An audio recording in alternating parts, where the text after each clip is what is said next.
afternoon, good evening, aloha, buenos dias from wherever you may be in this wonderful world of ours. It's beginning to look a lot like Christmas. Everywhere you go, an iron card for you, a bronze card for you, more 5L and 6L fodder to go.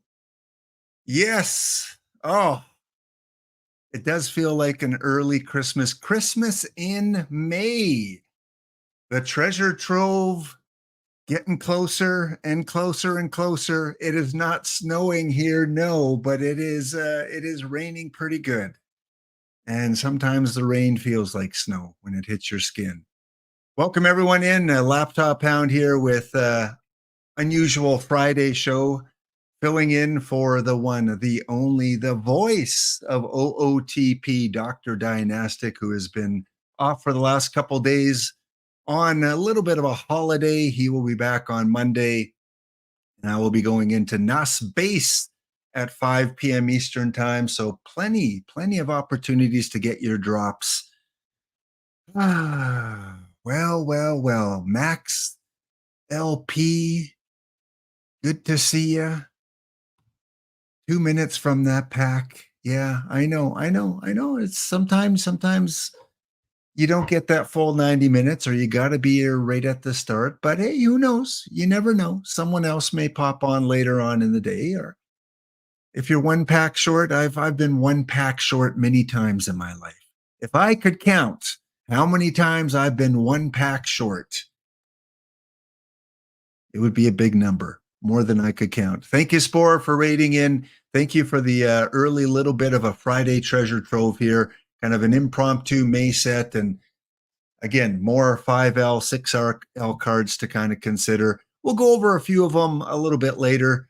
I wasn't able to get any of the pictures, but I do have some hitters that were shown off if you missed them earlier. And again, one of the great things about Spore as a content creator is he plays the game, and he plays the game hard, especially, again, the lower levels, the different tournaments, the drafts. And so he gets to see in the 5L, the 6L, which cards seem to be doing really well, and can kind of put that in the old memory bank for when new cards are created. So love that. Good to see some more options there. A couple mission cards, it looks like, as well, with Dave Winfield as a hitter. Not sure who the pitcher is, but yeah, really good. You're a few ants short of a picnic. Well, there's a case where I wouldn't mind being short of something, as long as you're not short on refreshments and condiments at a picnic. You got to have refreshments and condiments. I can do without the ants. Max LP, good to see you, my friend. The 6L was good for you last night. Did we come up against each other? Because I think I went pretty far in the 6L. I think I might have made the quarters, or maybe even the semis. Haven't checked. It's too busy kind of getting things ready for today.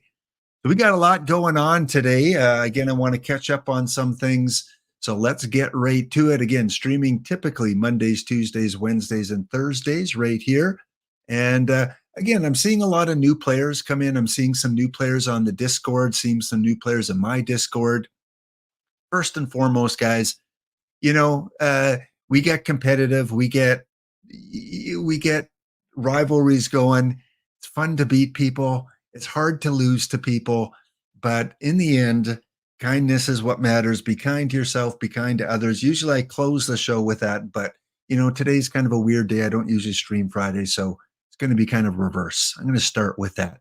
Be kind to yourself. Be kind to others. Give what you can. Take what you need.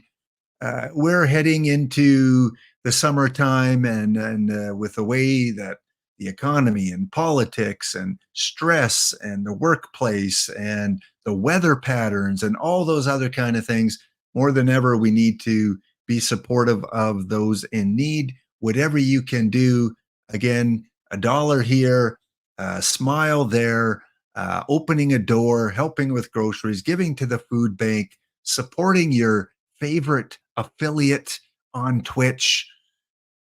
I don't mean me, I mean someone else. Anything you can do to support, if you have the ability to do that. Like I said, you would, unbelievable. Again, maybe my teaching background, if you're a teacher If you work in a profession where you work around a lot of people, it could be anything. It could be a firefighter, it could be a police officer, it could be in a medical facility. You know, if you work around a lot of people, the simplest gesture that we take for granted can go a long way in that person's life. I know with students, kids would come in off the bus to school, and you know which ones had a bad night. You know which ones didn't get a lot of sleep. You know which ones weren't fed well in the morning. You know which ones might have been, you know, having to live in a household where there was arguments going on. You could sense that. At least I could. And so a kind word, a smile, hey, how you doing? Good morning. Did you catch that Oilers game that they lost last night? Boo. The simplest little things. You'd be amazed how far that can go in this world. So, welcome in everyone. Good to see you, and let's keep on going. Again, if you're new to OOTP, you've probably come across most of the affiliates. There's certain affiliates that stream at specific times. So, like clockwork, Ezra's typically on in the evening, 9:30 Mountain Time. Comes on after TJ on Tuesdays. EVC has his Wednesday Guess the Set, his Saturday Pack Rip, his Monday night theme team wrap up. I'm, Monday, Tuesday, Wednesday, and Thursdays.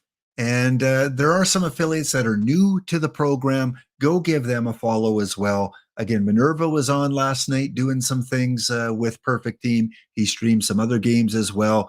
Attica Online was on last night with his baseball league. Kind of made an oopsie with his PAX only team. Yeah, he contacted me and said, Lap, what do I do? My PAX only team, I accidentally bought cards on the card shop. I'm like, don't worry. It's fine. And he decided to start up just a whole new PAX only team. So he kind of said, oops, I bought way too many cards to finish missions. I know that was wrong. I'm just going to start up a whole new team pretty much from scratch. So follow Attica Online. Great individual, great personality. I will be raiding into NAS Base again. If you haven't watched NAS Base, a lot of Hawaiian mood, atmosphere, music, aloha. Again, to our favorite Hawaiian streamer, NASBase. And the newest kid on the block streams usually at night, a lot of base game play. The Nolan Network podcast. I know it's a mouthful, but go check those newer affiliates out because you won't regret it. And you get your drops. And you get to see the game played in different ways. And that's the best thing about the affiliates, anyone that streams OOTP, even the non-affiliates, whoever they may be, Ripley, Oriole Ripley, or others out there that stream, they present the game completely different than other streamers do. And they touch on things that other streamers don't touch on, whether it's the base game, Perfect Team, or something in between. So yeah, lots of people you can follow out. If you go to the forums, you go to ootpdevelopments.com and go to the forum section and go to Perfect Team. There's a thread there with all the affiliate links. You can click on each of those, follow each of them, so that there's always someone streaming, right? Always someone streaming. Dr. Dynastic has his regular routine. Like I said, I have my routine. So check them out. Give them a follow. X Serpent. Yeah, X Serpent is someone that came into my Discord. I see him in the main Discord as well. And X Serpent is one of these newer players that's trying to get a foothold in the game. And when new players come in, they always ask kind of similar questions. What cards should I play? What should I do first? How do I get perfect points? What's the best way to start? The typical things we've all asked when we started this game. And again, we take it for granted. Because we know how to play now, at least more than the newer players. And it's kind of like, oh, here's another newbie asking the same questions, but we were all there. So we got to give the time and effort to answering some of these questions. And we might have different answers on how to approach the game when you first come in. But the main thing we would all agree with is try to have some fun. Whatever comfort level you're at, whatever resources you're willing to put into the game in terms of time, money, effort, research, resources, not just money. There's other things that you can invest into the game as well, helping other people. So it all depends. When someone asks me that question, well, how do I start? My first question is, well, what's your ultimate goal? What do you want to do? Is your ultimate goal to get a physical trophy in perfect team and win perfect team? I would give different advice for that. If they say, well, I just want to play casually and I want to earn a few packs and get a few points, I got a completely different answer for that. If they say, well, I want to learn more about players, I want to have some fun, I want to, play with Ty Cobb and Babe Ruth and those guys, well, I would have different answers for that. That might involve some base game play. So it all depends. That would be the first question. What is your main goal? What do you want to get out of Perfect Team or out of OOTP? And once that question is answered, then the rest of us can give you some advice. World domination. Hey, this isn't your Saturday night YouTube stream where you're always going for world domination. Yes. Who doesn't want world domination, right? We may not say it, but we kind of do want it. We want to dominate Perfect Team. We want to be the best player out there. Or do we? I don't know. And thank you to my community. Again, so many people in my community that have supported me over the last couple years, whether it's through subscriptions, through bits, through follows, through friendly chats on the Discord, through advice that they've given me in the game, outside of the game. Thank you to my community. These are only a few of the people, whether it's a Red Sox Real Teddy O fan, a Jeff Steele Flex Cardinal fan, a Heath Dog Atlanta Braves fan, or my longest time subscriber, Cubs fan 23 Steve, as a Chicago Cubs fan. I thank you. You guys mean so much. And if we don't say it every day, believe me, you guys are the priority. It's not world domination. It's the community. Right, Ezra? Right? Right, Ezra? Right, Ezra? And of course, we got some non-baseball fans that occasionally play the game. You've got a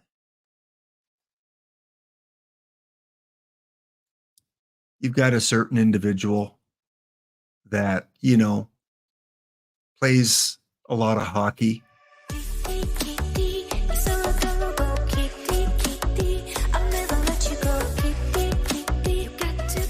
Isn't forgetting about you, boiled egg.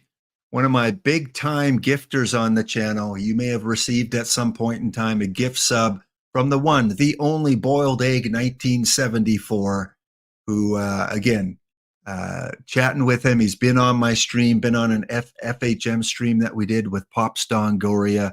Again, there are many, many people I could shout out, but the OGs, those that have the number one little avatar, little whatever you call it, badge in Twitch. You got badges. I've appointed you deputy. You got the badge that has first on it, meaning you're a founder. You guys, obviously, I remember the most because you've been here the longest and you've given me the most support. So thank you. Thank you to my mods as well for keeping people in line if they need to be. Thank you to my managers in EMLB. That would be, GT Sundown, a great player on his own.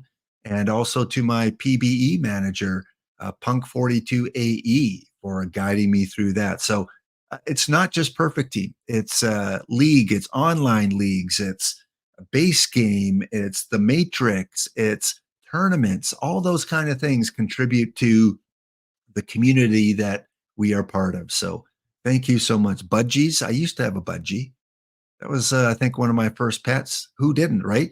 You go from a budgie to a gerbil to a hamster to fish in an aquarium, and that usually didn't last very long. Then you might graduate to a cat and a dog. And if you're really lucky, you get a pet snake, chinchilla, or a rabbit, right? What else is I'm going on?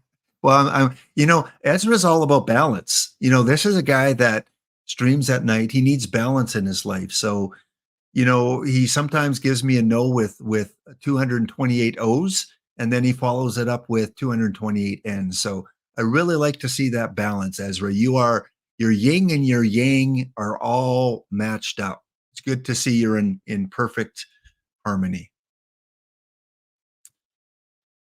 How are rabbits the top of the pet pyramid? They're not down in the US?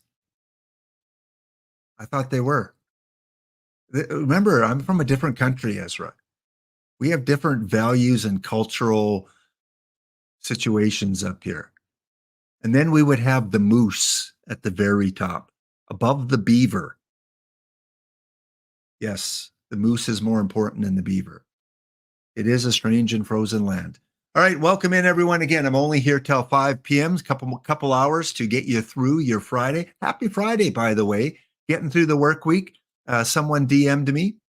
His name starts with a D, and he's also got an M, E-M in his name. So synchronicity, take a drink. He DM'd me and said, Lap, today's the last day before summer holidays. And I'm like, yes, right on. If you happen to be listening, even though it's probably not quite the end of the school day where you are, congratulations. Summer vacation has begun for many teachers out there. Yeah, Spore, well, you got to be careful with them, right? You got to be careful with certain pets because they can snap at you just like that. They're nice they're nice for a while, and you can be really cool with them and enjoy their company, but boom, they will snap at you and they will smack you with their tail unless you provide them with enough wood. If you provide them with enough wood to build their dam, then they can go into their own little private place. So be careful if you have a pet beaver. Okay, let's move on. I don't do doubles, Ezra. Showdown. We've got the showdown coming up a little bit later on. Yes, we missed the showdown on Wednesday. I was not streaming on Wednesday. We've got a lot of teams that have advanced to round 2. We will find out who advances a little later on. We have Harak attacks. I hope that's not something that I shouldn't be saying. I don't know what a Harak attack is. If it's something objectionable, please let me know and I will not say Harak attack again. Harak attack 1999, the Red Sox. The Red Sox. Yes, TX Jenks, you never stop being an educator. Students may tune you out, just like listeners may tune you out, but you're still always an educator. They will be taking on Jenna Foreman's 1980 Baltimore Orioles in a best of 3. Harak Attacks Red Sox will be hosting, and in Series 2, we have Fire and Oars 1976 Reds. Songs Pops. Are you talking about the mini pops? We talked about the mini pops on a different stream. I think it gave Ezra a Harak attack when we talked about the mini pops. I didn't hear from Ezra for a couple of days. Ezra, did you have a Harak attack when we talked mini pops? I know he's got, if you look at Ezra's background when he streams, he's got a lot of stuff back there. And a lot of them look like game boxes, like just, board games. But don't let them fool you. You got to make him accountable. One stream at night, say, hey, Ezra, see that orange box to your left behind you? Can you open it up and show us what's in there? Because I know there's a bunch of mini pop CDs. I know he's got the facade of, this is Catan, San Francisco version. But no, there are a bunch of mini pop CDs in there. So chat, make him accountable sometime and say, Ezra. And if he ever says, well, I can't open that box, well, just trust him. Just trust him. He doesn't want to get booted off Twitch. All right. Certain boxes you cannot open. They're very difficult to show on stream. So yes, we will have the Red Sox by Harak Attack 1999. They'll be taking on those 1980 Baltimore Orioles. The winner of that match will get 10 packs. Oh, yeah. Oh, yeah. Catan, Axis and Allies, Monopoly, Payday, Masterpiece was my favorite game as a kid, where you got to sell off and tried to fool people with art prices. Hey, buy this Renoir for $15,000 US dollars.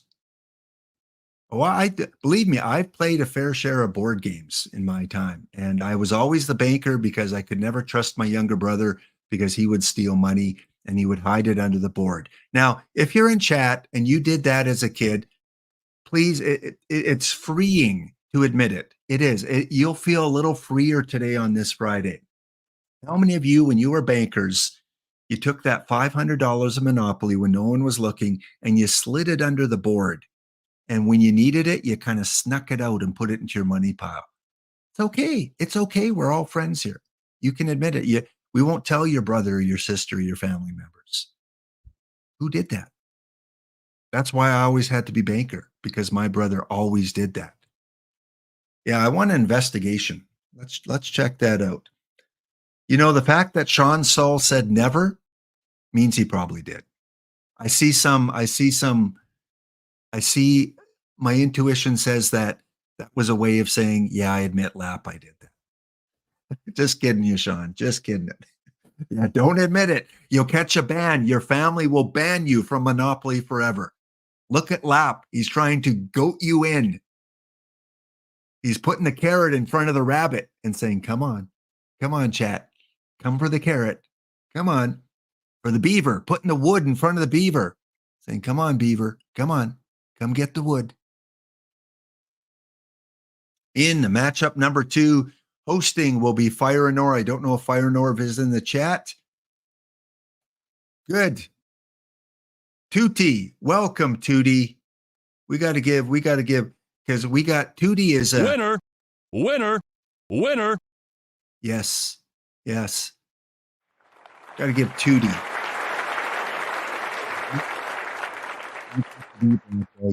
Is in the chat. So, Tootie, do you like dogs?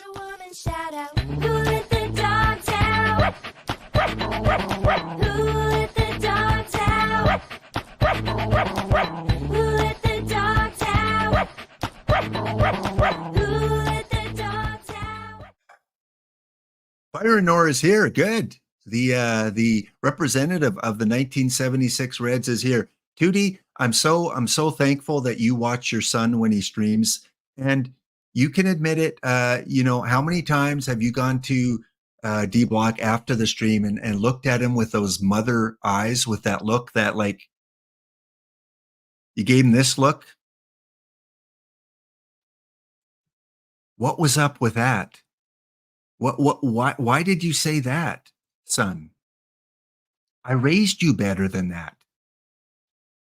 Did that ever happen, Tootie? Did you ever have a little private conversation with D Block after stream? Just the fact that he said he's got to watch what he says. He can't speak freely on my channel. What do you get? Did you get something on your forehead? Boiled egg? You had to wipe it off? What's up with that? Or is that your code for Lap? You got something on your forehead? Okay, there we go. So Fire and Nor is in the chat. Do we have Mr. Masu?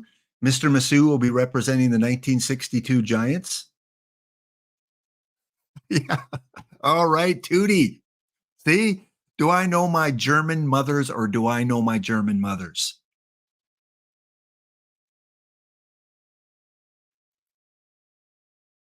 Keep watching your son, Tootie. I know you go up, you're proud of him, and you smile and say, well done, son. Well done. Thank you for helping all these new people out there. But at the same time, you give him the finger sometimes. This one, the second finger, you give him that finger and shake it when he needs it. If you want to enter chance to win 10 packs in the Community Showdown, which we're going to do a little bit later. Someone needs to just type in exclamation WED, exclamation Wednesday into the chat, and that is going to get you the entry form that you can fill out for free. Not like other affiliates that charge you. Oh, no. You get to enter this for free. Thank you, GT Sundown and X-Hawks for doing that. Oh, yeah, it's Friday. It's Friday. I gotta be careful with what I say. I can't, my innuendo, as Ezra says, be careful with my innuendo. Is it 5 o'clock yet? No, it's not 5 o'clock yet. Still just regular coffee. So yes, Showdown coming up a little bit later. Let's get through a little bit of odds and ends, shall we? Some things I want to talk about before we look at some of the new cards. And I almost invited D-Block on to help with the new cards today. But one, he streamed earlier today. And he's old, right? You can't ask someone of that age to stream twice in one day. Like, who can do that? Two, Germany is like 8 hours ahead of me. So right now it's like late at night. Late at night, he's probably tired. He's probably in his jammies, ready for bed.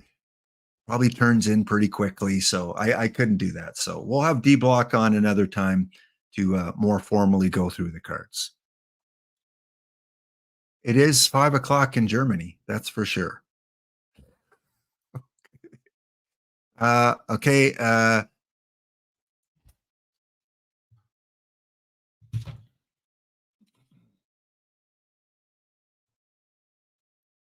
Everyone will forget the post that's underneath right here. You will forget what you just read. Thank me later. Boom.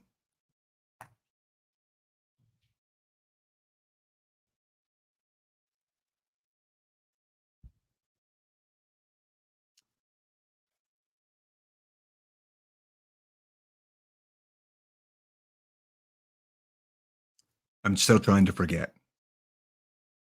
Okay, I think I have. I think I got that image out of my mind. If Ezra said onesie, I would probably have to cancel the stream. It would be just too much. Yeah, and I'm sorry for implanting that word into your head right now. Okay, so want to talk about how do I find the game fun right now? What do I enjoy?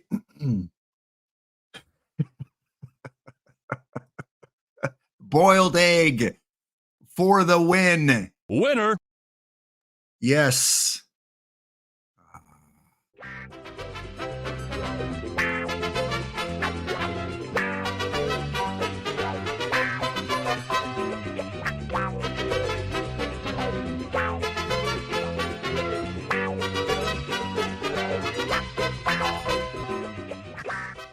Chat, I was trying to forget. You guys just keep, it's just like, how many times do I need to hold up the pin to wipe you guys' memories? Tootie just left. She couldn't handle it. Come on, don't scare off Tootie.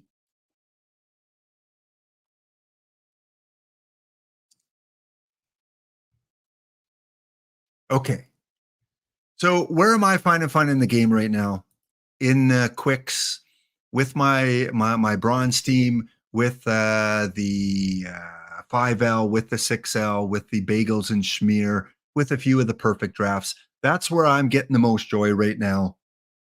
And yeah, I mean, face it, every single game you buy, when I buy NHL hockey, and I haven't bought it for a couple of years because I have no time because it's all OOTP all the time. But when I buy NHL hockey in the past, EA, there's different ways you can play. There's like build a player, there's like franchise, there's like hut, there's online one-on-one, there's outdoor rinks where you can play as the mascot, all different ways that you can play NHL hockey. It's not like NHL Blitz where you are always fighting. Now that was a game. NFL Blitz, I think it was, or NHL Blitz.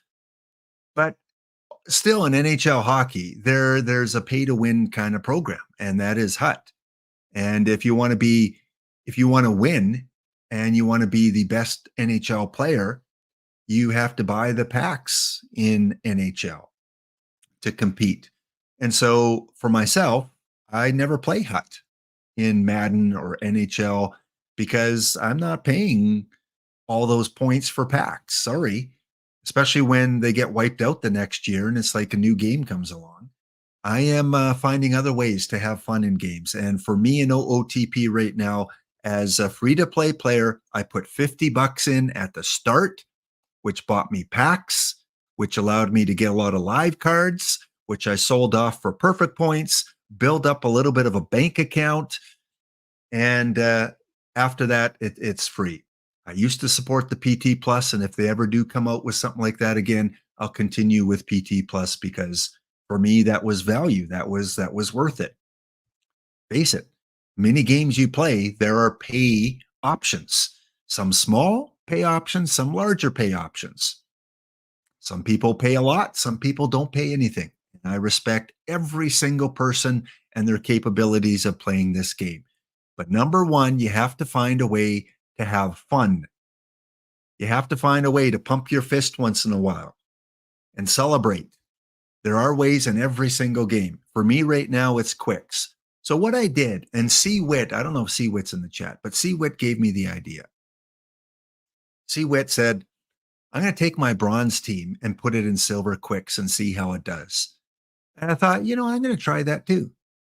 Just because you can do that because it's all cards silver or lower. So I took my bronze team, added a few silvers that I had, and put it in bronze quicks and tracked 12 tournaments from yesterday and the day before. And I had 1 second place and 1 win. Old Dylan O, if he's in the chat, he plays silvers. I think Max LP 80 plays silvers. So there's a few of you in chat that play the silver quicks. So my record, 56 wins, 51 losses. So with basically my bronze team, I had over a 500 winning percentage. 1 win, 1 second place. I wanted to try it out. And the problem with silvers is they take longer to finish, right? Because it's best of 5. It's not like bronze, which is double elimination. The whole tournament in bronze goes a lot quicker. And if you're eliminated, it's even quicker.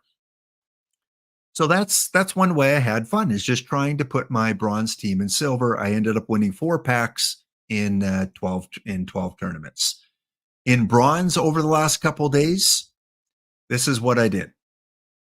I tracked yesterday, this morning, the day before yesterday, 20 tournaments, the last 20 bronze quicks that I played. And you can see my results. 74 wins, 38 losses. I'm not good at math. What's that, about a 70% win percentage? Even better, is it a 69% win percentage? What is that? 74 out of 112. 4 second place finishes and 4 wins in bronze quicks. So that would be, 12, 13, 14, 16 packs that I won in 20 tournaments. Could I do better? Probably, but I definitely could do a lot worse. 66%? Thanks.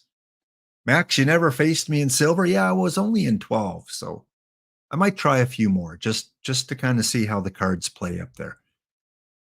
So that is how I'm having fun right now in these different quick tournaments. And again, we're going to get to the showdown a little bit later. If you haven't filled out the form, you post it again. Your chance to win some packs here just by predicting which teams are going to win. So what I did on Monday is I invited you guys to get into one of the quick tournaments as kind of a bounty. And C-Wit and I had bounties on our head in the bronze quick. The problem was C-Wit and I played in the finals. No one was able to collect the bounty. It happens sometimes. Oh, look at that. Lower level, late night, lower level leisure lounge. Let's check that first. 3rd or 4th place. Come on, 3rd. Come on. Whoever beat me, I hope you won last night. Who beat me here? Bonnie Lake. I don't know this manager. Who's this guy? Who the heck is this guy?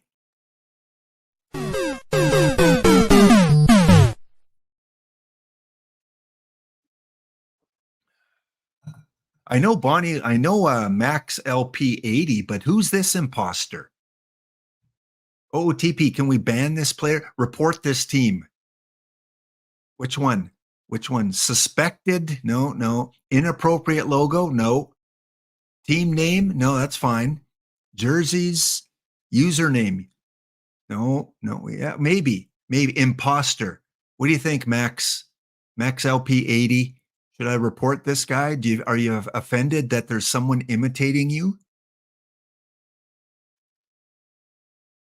Yeah, should be a he beat my team option. Yeah, it's not there.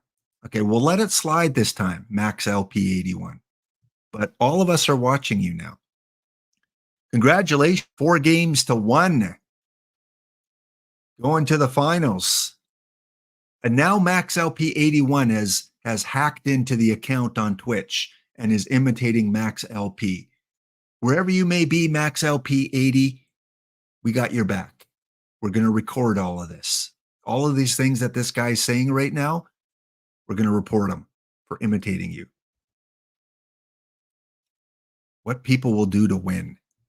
Well, in the finals, it was the Nasty Boys who Beetle Boy, I believe that is, Beetle Boy 911 was the finals of numbers, apparently, 911 versus 81.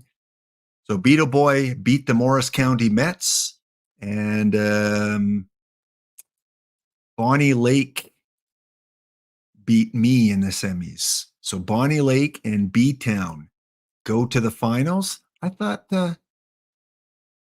yeah, that's Bonnie Lake is Max. Okay. And then B-Town won. So Max, I got a bone to pick with you. I only get 1 point. If I'm going to lose, can you please at least win the whole tournament? Geechee, player of the round, and in the other one, it was Frank Duncan. So 2 very good lower level players. Very good. Yeah. Ban me for intentionally losing. Look at this solid lineup. Look it. Look it. When you play this card, is that intentionally?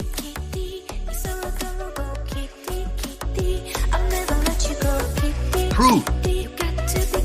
Not intentionally losing. MVP of round number 2, Kitty Bransfield. Take that back, I-dub.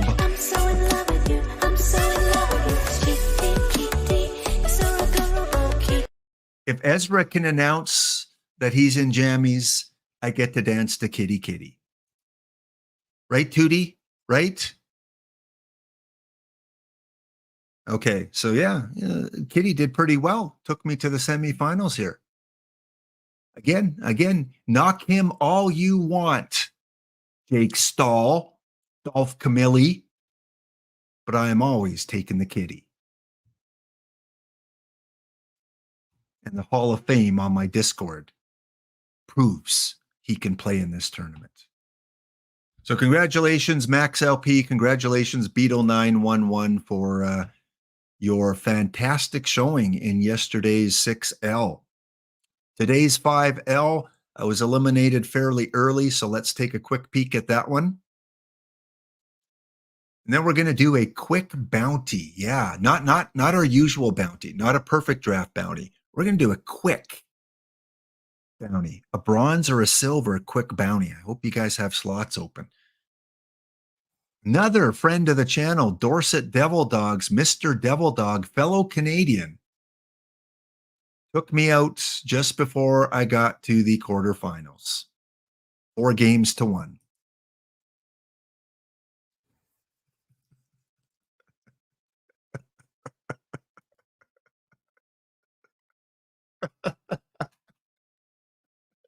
Sorry, boiled egg. There's a new comment of the stream now.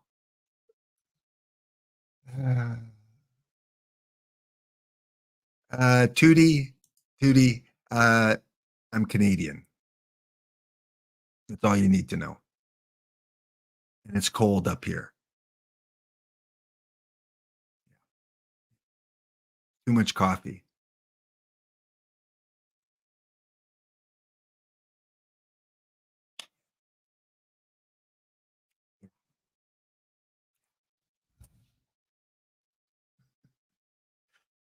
Okay. Hey, Tootie, I know you watch your son. He plays that song too. So I hope you're saying the same thing to him. Son, are you well? He even gives you the visuals. I don't go that far. No. No visuals. And he dances to it.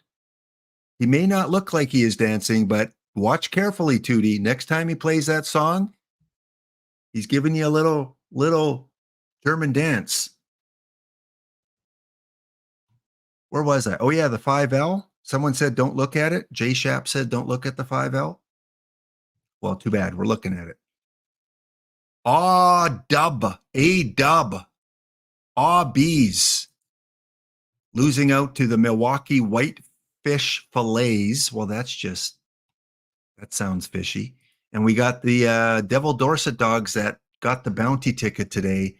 They lost, or they're tied at 3 with the Carleton Blues. I'm not familiar with Carleton and Milwaukee. Who runs those teams? Who snuck in here? Cass 06 with the Homer Simpson. We won't report you because we all like the Simpsons. And the other one is Milwaukee. Mr. Krabby Pants. Ezra. Is this an alt? Come on. Oh, no. I'm thinking of Mr. Jammy. Mr. Jammy Pants. That's what I'm thinking. Wrong set of pants, folks. Okay. The question is, who was smart enough to draft Kitty? The Ravencrest Warriors. Of course, I drafted Kitty. Back-to-back days of drafting Kitty. This kitty was not purring as much. He only hit 276, but still a very respectable tournament for Kitty today. The Scotia Scooties, very respectable, 279 for Scotia. Thank you for supporting Kitty. And D King, 395, a 286 Kitty. Cheers, D King.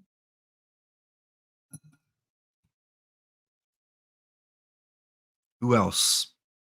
Port City Pirates, only a 367. That's it. 367, a home run. Yeah, nothing to see here, folks. And Copenhagen. Yeah, I mean, 1 out of 8 ain't bad. That Copenhagen, Kitty does not play well internationally. He just says, no, I need to be on North American soil. And you put him on a plane and it just freaks him out. He just doesn't perform. That Kitty, not so good. So congratulations, Dorset, Milwaukee, I can't remember who else is in the Final Four. Dorset, Milwaukee, Carleton, and A-dub missing out there. Okay, let's leave that. All right. So this is what we're going to do. We're going to do a quick bounty. If you knock me out of the quick, but don't enter anything yet because I'm going to start this one fresh. Bronze quick. No one's in it already. There you go. If you knock me out of the bronze quick, you will get 5 packs. Remember, it's double elimination. So you can't just beat me. You have to knock me out. I have to be the second loss. So if you have any slots open, it's the bronze quick that's firing right now, ID 7277. If you want a chance to take out the hound, you have to declare that you're in. I'm not just going to give it to the winner if they're not in the chat. So the bounty will only go to people that are here in the chat. Same thing for silver. When a new silver fires off, I'm going to enter my bronze team. And if you're a silver player and you have a spot open, then enter in there. And if you knock me out in the best of 5, then you get 5 packs as well. So we're going to have a couple bounties going on while we do the showdown. So we need 3 more silvers to fill up. So we're going to take a break. I'm going to leave this on the screen. If you are a silver player and you have a spot open, watch this. And when a new one fires off, enter your team. I will be in there and the bounty will start back in 2 minutes' time.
All right, we are back here after the break, and the silver has fired off, so I am in the silver as well. So again, a bounty, if you declare that you're in the chat, if you're in the silver bounty quick, or you're in the bronze bounty quick, and you haven't declared, please do so. And again, if you eliminate me from the tournament, you will get 5 packs. Let's see, 9 people so far. Bees is there, and home of the Braves, Arden Hill Rockets, the Eagles, the Warriors, the Whale Busters, the Giants, and we got 2 Eagles in this tournament. Okay, so we will keep an eye on that. Again, I'm kind of using mostly my bronze build for both those tournaments, and the bronze has, I think, fired off. So let's take a peek at what we're looking at here with our bronze teams. And then I'm going to talk about combinators a little bit and to kind of show you how I'm approaching it. Because if you're new out here, like some of the people I mentioned earlier that are new and they don't know how to get a start, well, combinators, like them, love them, hate them, or somewhere in between, are a part of the game right now. And you have to adjust, you have to adapt if you want to play the game with combinators. You have to find a way to make it work as best as you can, or play the game a different way. Just like NHL, I don't play HUT, but I still play and I get joy out of franchise, out of offline leagues. So I've decided I need to adjust because I like bronze. I'm not giving up my bronze tournaments. So I'm going to adjust and I will put Perfect League to a back seat. I'll do packs only and do my best there, and then I'll focus on the bronze. And with that comes some combinators. So I am facing Makadkar. Good to see you, my friend. Makadkar, if you're in the chat, I want you to be eligible for the bounty. So if you're in the chat, Makadkar, please declare that you're in if you have a chance. I see a lot of people declare that they're in. Excellent. Good. Chalupa, you are the Mr. Krabby Pants. Okay. Well, congratulations, Mr. Krabby Pants.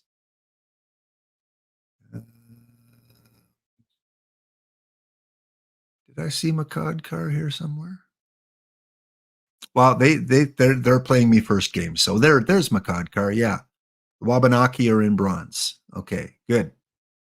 So you'd have to meet up to me on with me on the other side of the bracket or the finals, pretty much, if you're going to get the bounty. Bought myself a Rob Ref Snyder. Okay. Well, let's check out what these teams are looking like. First of all, the home of the Braves running Ricky Bones, an Iron Combinator. Ricky Bones is definitely for Iron a card you want. The base card is really good, and a Combinator obviously is going to be even better. So here we have some Iron playing up in bronze. Other than that, got the PTCS Paul Splitter. Next up, the Rockets. The Rockets running a couple combinators. George Baumgardner. I never use this card. I'm not familiar with this card at all. So he is not leveled up yet. And we've got Milt Wilcox. Again, not familiar with him. Leveled up to number 3 right now. Strong against the right-handed batters. The Atlanta Braves are running a couple combinators. Norm Branch. Back control. Oof. So this is a base combinator with no upgrade yet. And Kenny, you took a fine time to leave me, Lucille. 4 hungry kids and a crop in the field. I've had the bad times. I've had the good times. You picked a fine time to leave me, Lucille. Good pitcher, BABIP. So this Atlanta Braves going with some pretty good pitcher, BABIP guys. And of course, the Paul Splittorff. Who doesn't have Paul Splittorff? Even Austin. Meg has Paul Splittorff and Eovaldi. No combinator pitchers there. Beachside, no combinator pitchers. D-Block has a couple. Rich Folkers, who I really like. That's the shape that new players, I would recommend to new players. This is kind of what you want to look for in a shape of a card at any level. The home run suppression, the control. I mean, you want stuff and you want pitcher BABIP, but if you have to pick and choose, this is kind of a good shape to have. And Harvey Haddix, a card I also have. Another good pitching selection there.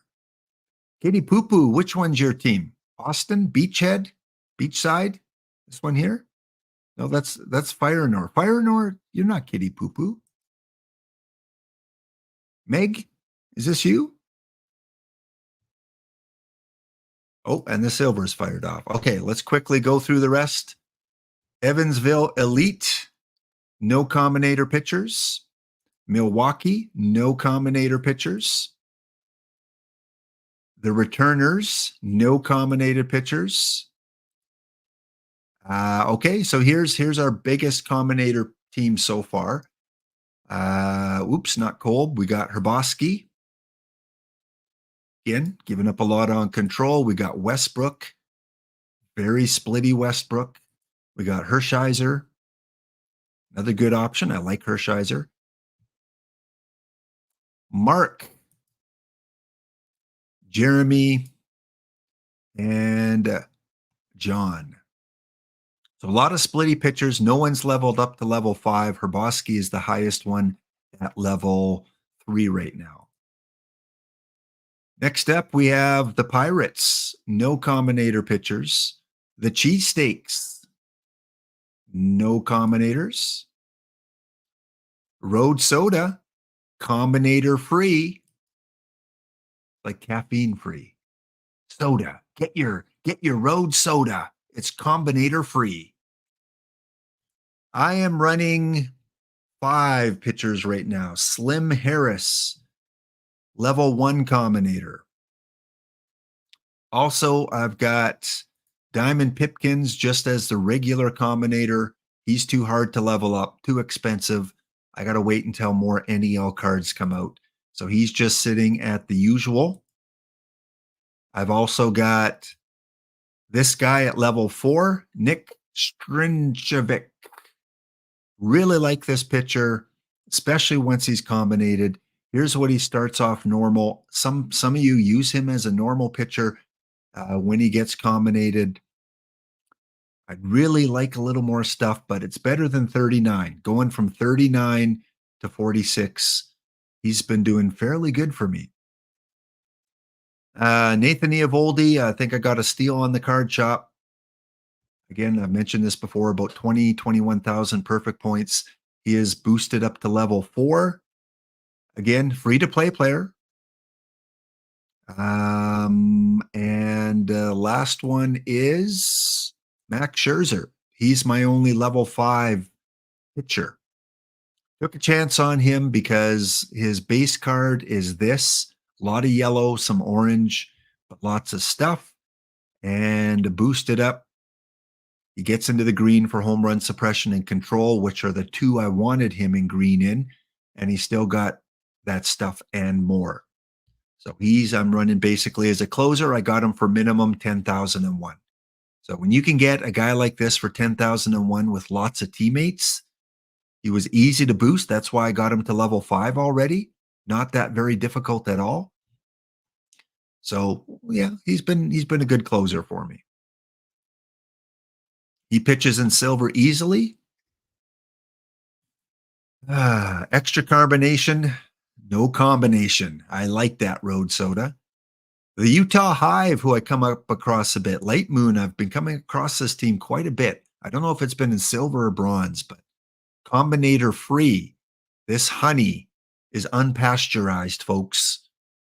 No combinators as pitchers. And Makadkar as well. Combinator free, but does have the Paul Splittorff. I do really like the Wheeler. He's also got the Harris. He's got the Strinovich. So new players out there wondering which pitchers you should get, even if they're not Combinator, look at Makadkar's team. Look at D-Block's team. Look at my team. We got a lot of familiar pitchers here that can get you far in bronze tournaments, even without Combinators. I showed you all the pitchers from all the teams, and more than half of the teams didn't have a Combinator pitcher. I think I had the second most, and one other team I think had 8. Hitter-wise, let's quickly take a look before the first sim comes in. Home of the Braves, Combinator free. The Rockets have a couple. Cy Williams, another great option there. Definitely a good choice to combinate if you have Cy Williams. And I'll explain later for the new people which combinators you should be targeting. You don't have to target the best of the best. Obviously, it'd be great to get them, but sometimes there's some hidden gems in there that you can get fairly cheap. Austin, nothing. Nothing for Beachside. Atlanta has a few. They've got Jack O'Brien. Looks like a good option catching. It's this kind of profile for hitters that I really like. The gap power, the eye. Of course, BABIP I really like too. So if you can get someone with high BABIP as well. Oh, How dare you? Another imposter, but I love it. Atlanta Braves has a combinated kitty. That makes 3 of us in this tournament, I think. Geechee, hard to boost. Hard to boost, expensive to get. Grossman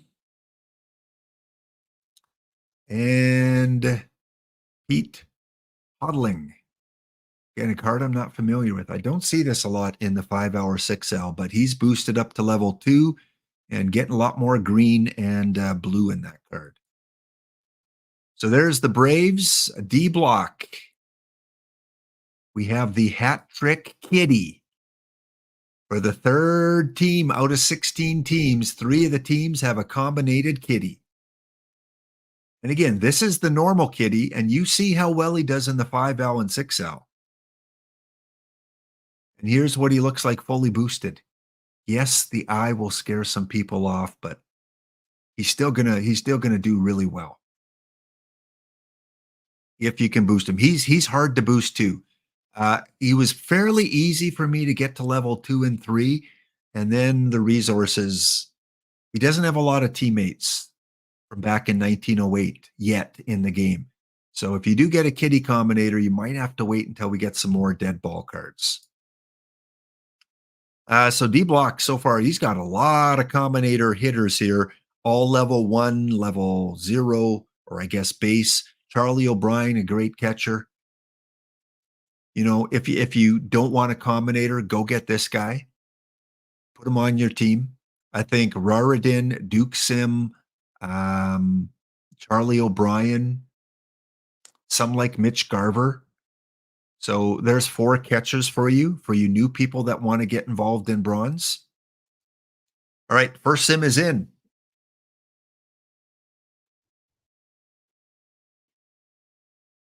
Before we look at the results, I want to quickly finish going through the teams here. The Elite, Sammy Sosa combinator. Interesting. Interesting. Going all in on the power. That one, as a boosted card, that scares me. I hope it's cheap to combinate because there are a lot of base cards out there that are better than a fully combinated Sammy Sosa. I mean, if you're a Sammy Sosa fan, go for it. Absolutely. But if he's expensive to combinate, be careful with that one because there are a lot of good outfielders in bronze. Next up, the Bullets, nothing. The Returners, Tom Brown, a card that D-Block and I mentioned early on in the year that we liked. D-Block really liked the Tom Brown. I think that is a good card to combinate at this point. Unfortunately, Andrew Jones came into the game. But if you can get a combinated Tom Brown, I think he'll play for a while because he can play left, center, or right. Not the best outfielder in bronze, but combinated, he can do well for you. Omaha, Jason Kendall, Alex Gordon, Brian Little, Cameron Maben. I'm seeing a lot of cards I don't usually see combinated. Kevin Bass. And Blue Jay, George Bell, Jorge Bell. Again, got that power. The eye, when you get him fully combinated, gets up to 60. Curious how he does in the long term. Next up, we've got the Pirates. No combinators as hitters. The Cheesesteaks, no combinators. Road Soda, no, they are completely combinated free. Get your Road Soda now for your healthy beverage of choice.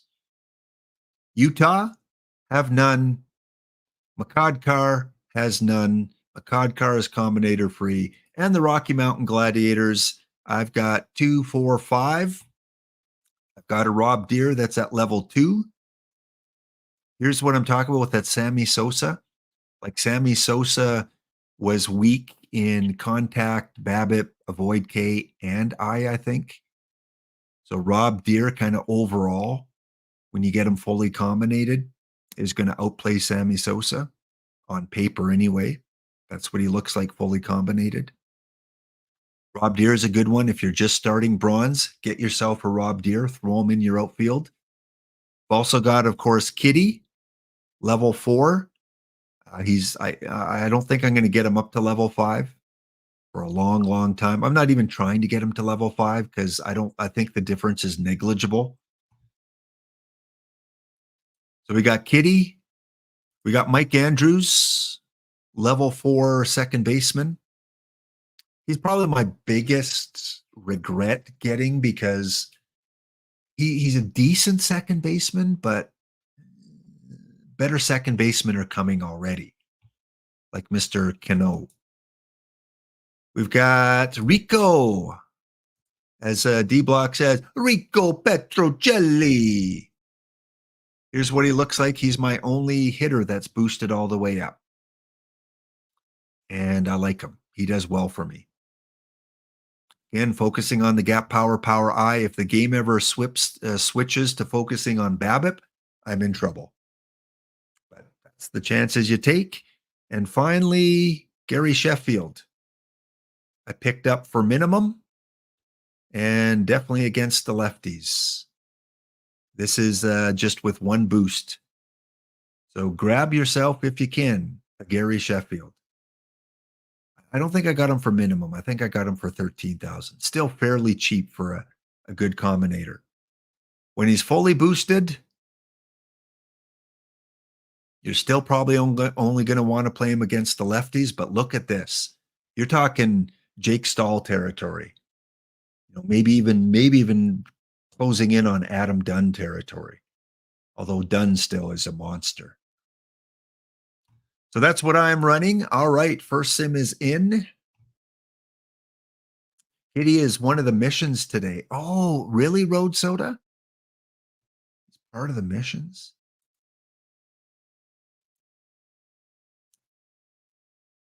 Let's sort by date added.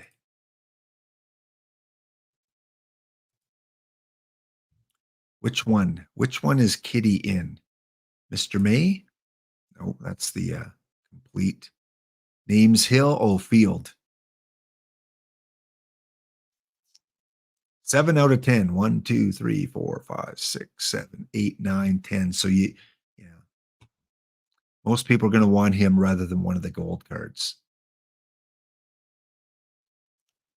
Curious, because he was going for about 70 points last time I checked. Yeah. He's already shot up to 300. Okay, game 1 is in, and Makadkar has pushed me over to the other side of the bracket. So now I am in bounty vulnerability here. Absolutely, I am going to be taking on Sportsman, Home of the Brave. Home of the Brave, are you in chat? Were you one of the teams that declared? Home of the Brave, are you here? Just so I know if you're legit and I can award the bounty to you. I've seen you in my chat before, Sportsman. But just kind of, if you can, give us an emote or something. So they're running with Johnny Schmitz. Makadkar beat my Eovaldi, although Eovaldi didn't take the loss. So what happened, Makadkar? Bottom of the 9th walk-off.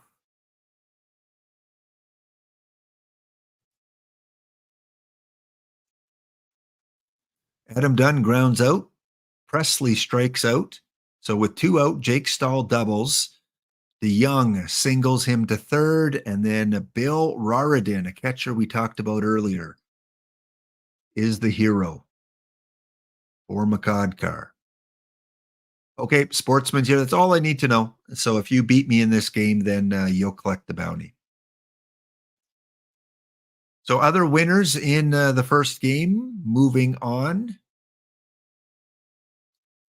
Beachside, the Returners, D-Block, the Pirates, Arden Hills and Road Soda, Omaha, all advance to the semis. So 40 seconds left to go.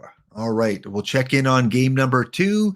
After the break, we'll take a quick look at silver. That one's best of 5, so that one's going to take a little longer to play out. So when we come back, we'll look at game 2, and then we will look at how I approach combinators a little bit. Back in 2 minutes' time.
All right, so back here after the break. Welcome in. Happy Friday, everyone. The work week for you on the East Coast is probably almost here if you work Monday to Friday.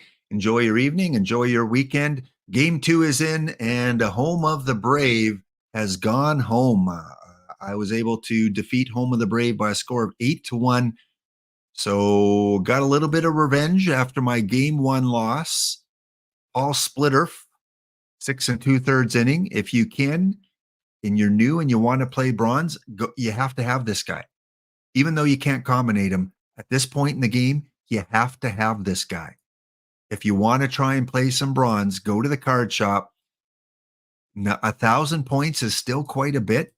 You could have got him a couple days ago for like 300 points.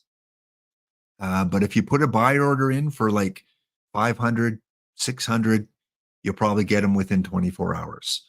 So get yourself a Paul Splittorff if you want to play some bronze.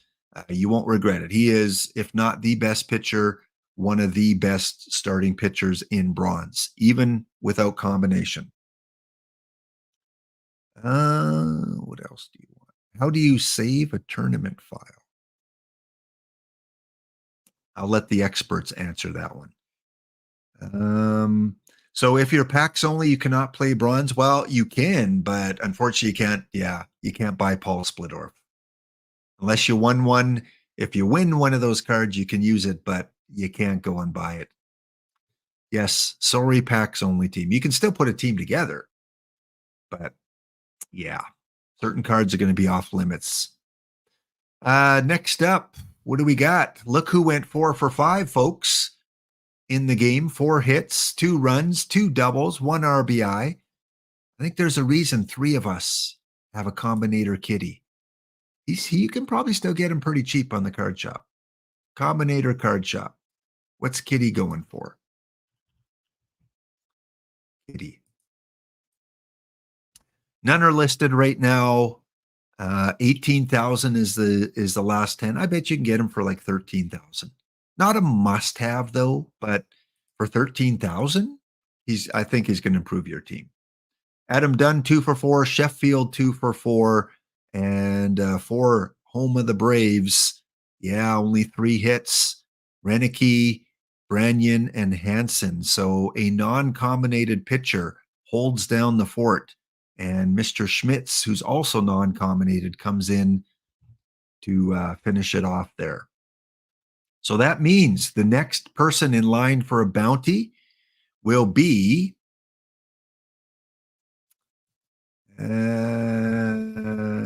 let's see, easier if I look this way. So round 2 on the A side is going to be played next. And on the B side, I will play the loser of Hornets and Makadkar, it looks like. Yeah. So Hornets and Makadkar. Makadkar, you may get a chance to take the bounty after all if you happen to lose this next game. Okay, well, we can't, no use looking at that right now. Okay, we're going to check in on silver in just a little bit, but since we're kind of focusing attention on bronze, we're going to wait until that next game result comes in. And I want to go to my roster builder. I don't want to show you just kind of how I approach combinators, using them, boosting them, when, who, what to buy. Completed tournament stats, I can show you that. That's fairly easy to do. You can download that. I will show you that next time we go into the game. All right. So in the roster builder where you can play around with things, it doesn't affect any current tournaments that you're in right now. However, if you boost a player in a tournament playing, that player is automatically boosted. So if I wanted to take advantage and go and boost Nathan Eovaldi because he's pitching in my tournament, I could go boost him right now and he would immediately go to that boosted level. But I'm not going to do that. So for you new people out there, everyone has different advice. Please don't take mine. Take mine with a grain of salt. We all have all our opinions on what to do. But I was able to pick up a combinator yesterday for 13,000, 3,000 over. I had a buy order in for like 2 weeks on this guy. And I'm like, I'm only paying 13,000. If I don't get him, I don't get him. He is one of those cards that, again, is not a must-have, but he's still pretty good. And I thought, oh, if I get him for 13,000, I'll take a chance on him. So he's going to be better than any regular Enrique Hernandez on any teams. And I don't know if any teams in our tournament today had him. But in terms of boosting him up, when he gets up to this final boost, again, he's solid. Kind of reminds me of the Mike Andrews a little bit. Lots of green, some blue. But I would only boost him up to level 5 if he's cheap to do so. And I don't think if I'm in the roster builder, I can boost, can I? No, I don't think I can. I don't think I can boost my card. No, I have to be in my main game. All right.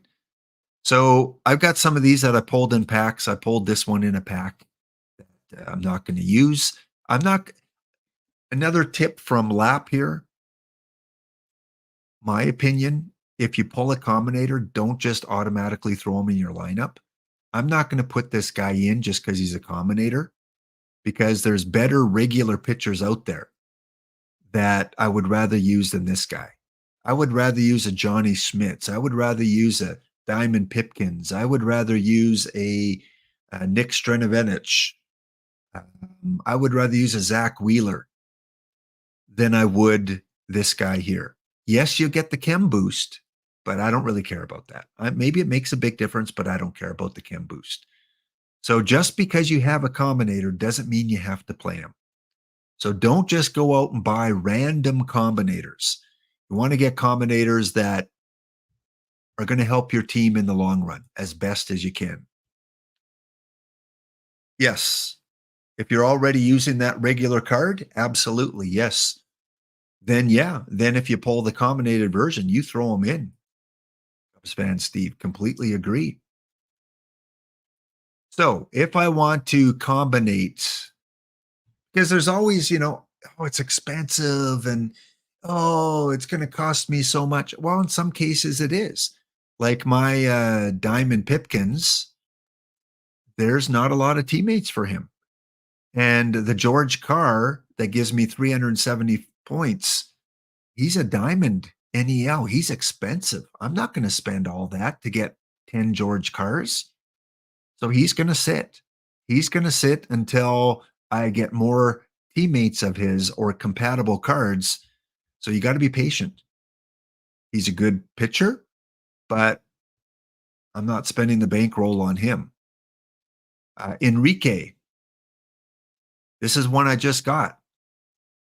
Here's a case of a guy that is very inexpensive to boost. That's why I got him, because I knew it wasn't going to cost me a ton. So if I want to boost him one level, Kenley Jansen already puts me at 100%. One card allows me to boost him. One card. So you go and buy one Kenley Jansen off the card shop, and I think I have buy orders in at like 6,000 on him, maybe 7,000. So for 7,000 points, you can boost Enrique one level. And yeah, Max says there's other ones as well. Rick Honeycutt cost you 35,000 to get all the way to level 5, including the 15 you got for the card. So there are good cards out there that if you get the combinated version, you don't have to spend a ton for. If I just wanted to use my Chase Utley, it gets me to 80. So Utley, Seager, boom, 2 cards gets me to 100. So again, there's a card that I could easily, just by having a few Kenley Jansens, some of these live cards, Chris Sale. So cards I pull in packs like Chris Sale live. 1, 2, 3, 4, 5 live Chris Sales gets me to 51. So again, here's a case of a card that I could get to level 5 probably fairly easy and cheap because of that Kenley Jansen. Yeah, sometimes the card to get level 1 doesn't need the full 100. If you want to take a risk and I want to go, I'm going to put in Rob, a couple Robs and a couple Chris Sales. I'm at 16%. I could risk it. Throw in a couple more live cards. Rob, I got for like 1,100 points. He's very cheap for a gold, 21%. You could risk it. I don't. I've had too many fails. I told you, I tried to boost at 99.48% and lost. I don't want to do that again. But level 1, it's usually cheaper to take the risk. So you know what? Let's try 2 Rob 3%. Let's just try it. Let's try it. And it doesn't work. So that cost me 2,000 perfect points to try a cheap boost. If you want to play the game that way and try it, the odd time you're going to hit. My advice is always just when I click Kenley, he's at 100%, but don't use Kenley. Don't use him because he's worth more. To boost the first level, you need 1,998 points. Kenley's worth 2,150. So you're wasting 152 points if you use them. If you can, try to avoid using Kenley on that first boost and wait until you get a few others that just barely get you to 100 or 99.9%. So he's a fairly cheap one. The other one is Gary Sheffield, a really good base card. try to get him on your team if you can. Again, I got him for just over minimum. I think 13,000 again. I like to put bids into 13,000. And Edgar Renteria, the Mission Edgar Renteria, 1,100 points. And Edgar right now is selling for, well, yeah, he's selling for which Edgar? This one here. I've got some buy orders in at just over 4,000. A couple of those buy orders have come in. So again, one Edgar Renteria gets me to 32%. Two gets me to 70. So for about 10,000 perfect points, I can boost Gary Sheffield to level 2. So to boost him to level 1, you would just need 2 of these cards. In fact, less than 2 of these cards. So if I want to use a Renteria and add in Howard, 81, Spud Davis. So it's again, it's the math. It's playing the math a little bit, not overspending. So right now I need 2,800. I don't want to use 3 Edgars because that's 3,300. I'm wasting 500 perfect points.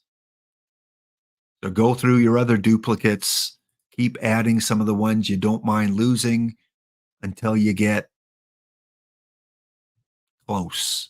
Who else am I going to add? A lot of my bronze. Make sure you don't add cards that are on tournament teams. Like I don't want to add my Jake Stalls because I don't want him accidentally taken off my tournament team. But a bunch of these guys here get up to 92, 90. Yeah. And again, I'm not quite where I want to be to try a boost because I don't want to lose out again.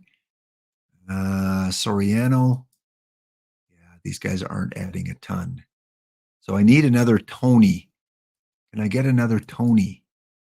He would do it.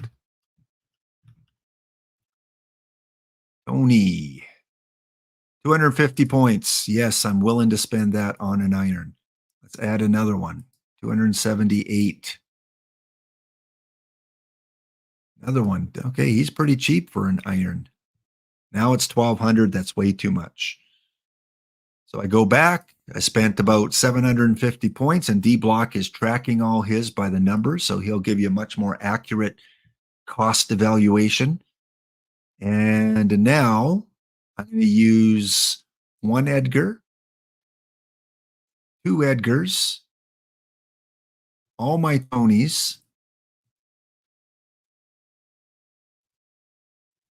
Gets me to 85. I'm going to use my non-duplicate Tony. Should be here somewhere. Actually, we won't use non-duplicate. We'll keep 1 just in case for missions. And let's use some of these bronze guys. Bernie Williams, Soriano, Chuck. Again, not adding much value for me there. Maybe 1 Elston Howard, 100%. So let's take off a Tony, 97%. Oof. Don't tease me like that. Let's add some of these iron. Okay, it can't happen twice, right? I can't lose out twice on high 90s. I can't. Gary Sheffield. Boost succeeded. And I still got to keep 3 of my Renterias, and now I could go 3 of my Edgars already get me up to 75% for the next boost.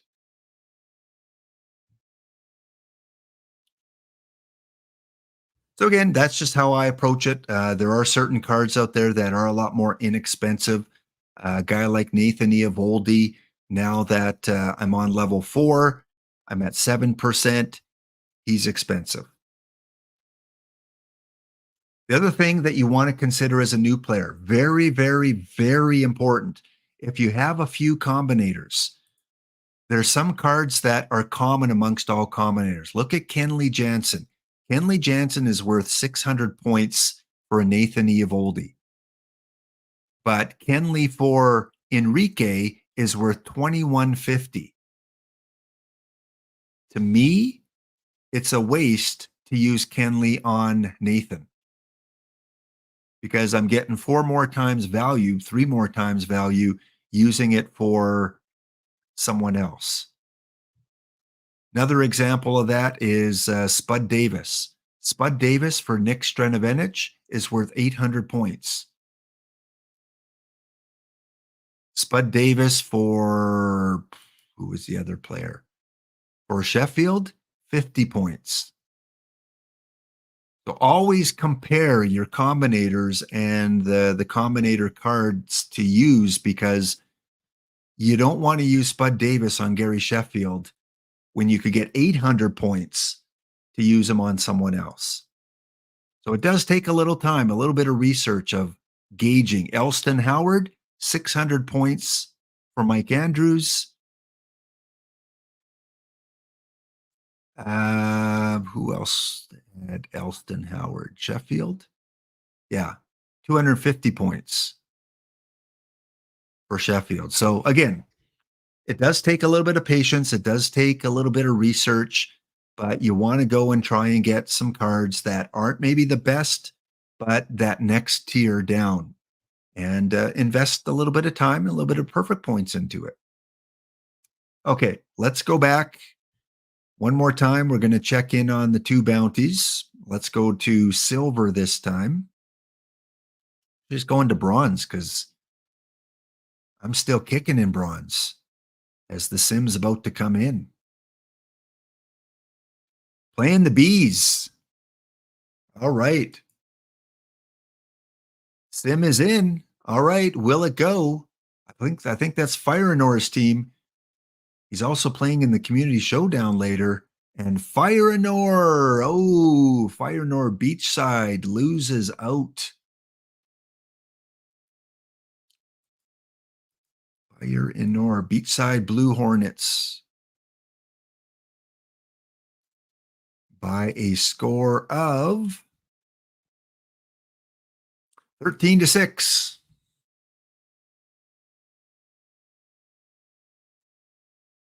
Well, Nick Stretovanich gets the win, 3 runs, 3 hits, and don't look now, but your player of the game. I won't play the song. All I will say is, yeah, Kitty was on target that game there. 4 hits and 5 at-bats, 2 doubles, 5 RBIs. But yeah, don't play Kitty. Don't play Kitty. Don't play Kitty. What? Play Kitty?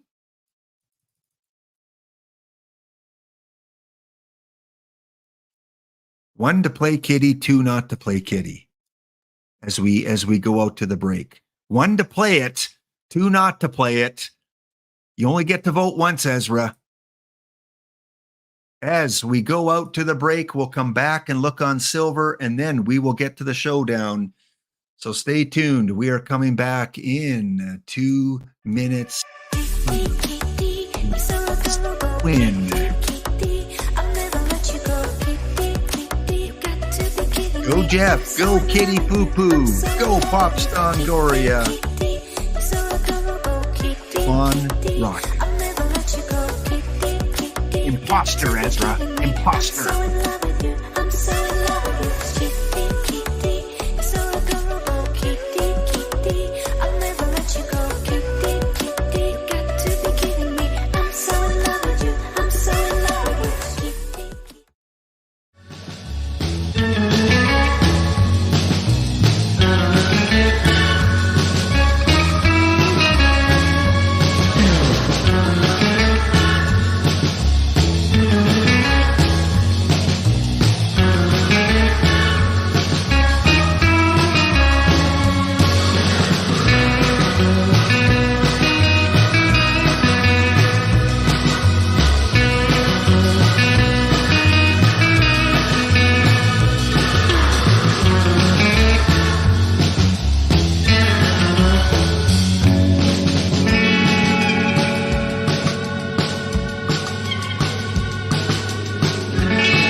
right, welcome back. Quick check-in on the Browns bounty bronze, the brands on the Browns, the bronze.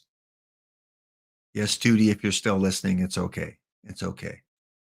The bronze quick tournaments. We've got D Block and Makadkar. They have advanced to the quarterfinals along with the Pirates and the Omaha Angels. And over on the B side, Max LP80. Over on the B side, flip it to the B side. The returners. Returners, are you in chat? Are you a team that has declared that you're in this tournament? Because if you are in the chat and you declared that you're in, you are the next possible bounty winner here.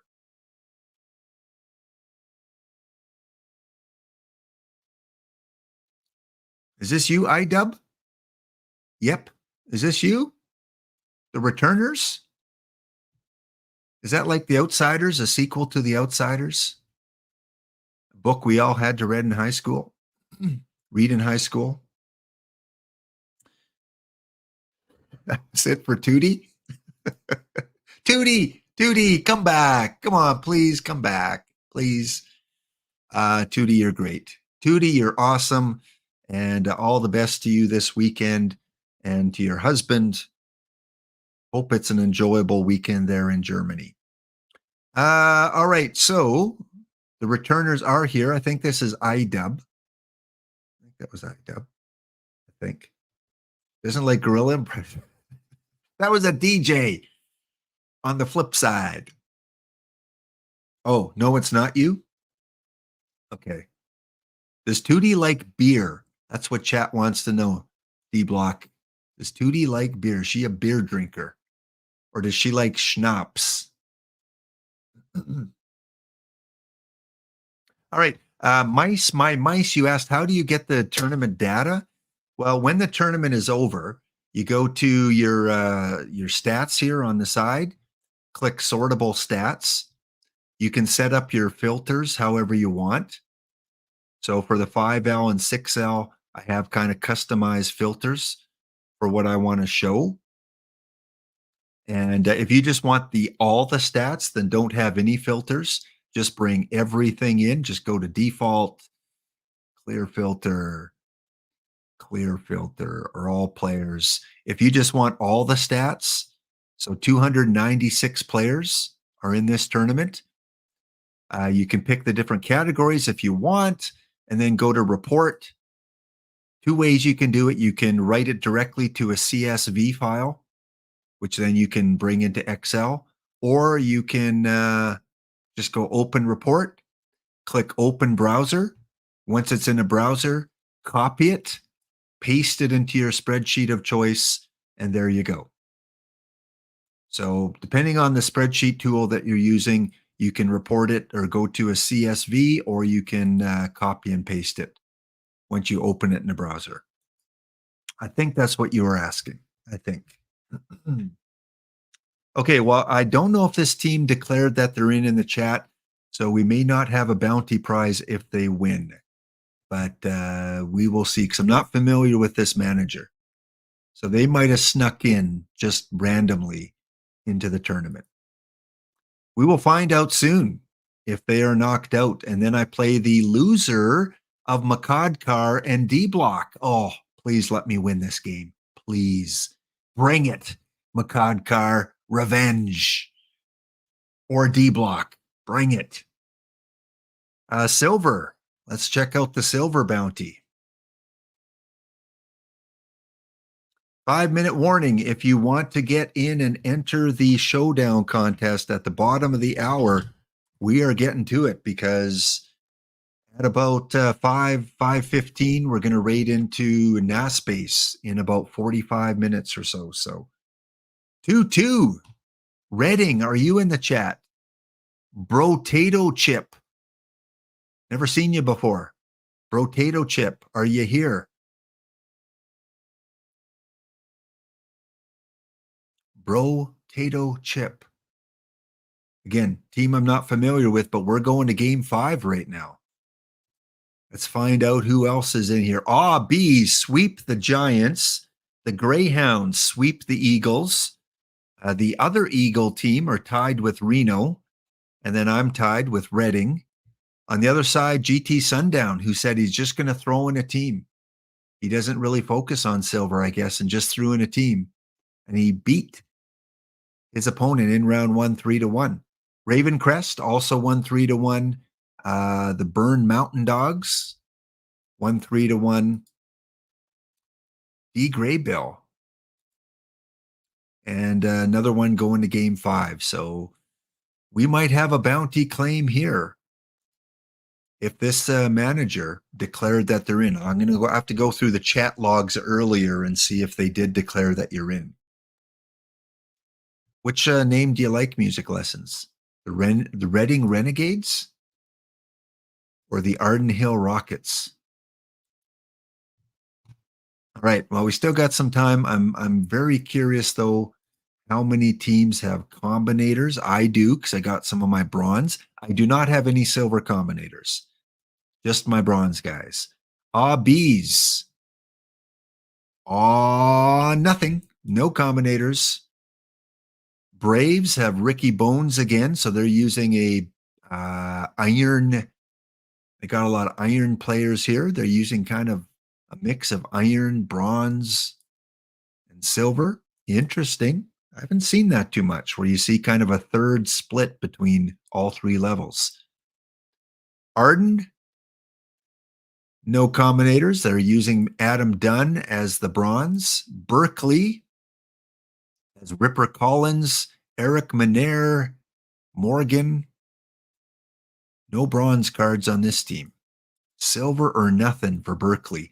The Burn Mountain Dogs, all silver players other than Adam Dunn. Smart choice. Use Adam Dunn in silver. No combinators for an all silver Budapest. Tom Tresh. Only combinator for the Eagles. The Greyhounds have a couple. Randy Moffat and Bob Tewksbury. Oh, yeah. That's a good one. I have the regular Tewksbury I'm using. I would absolutely use this one. I don't know how expensive he is. Max LP, you have a better idea because you play silver. Is Bob Tewksbury expensive to combinate? He's probably expensive to buy.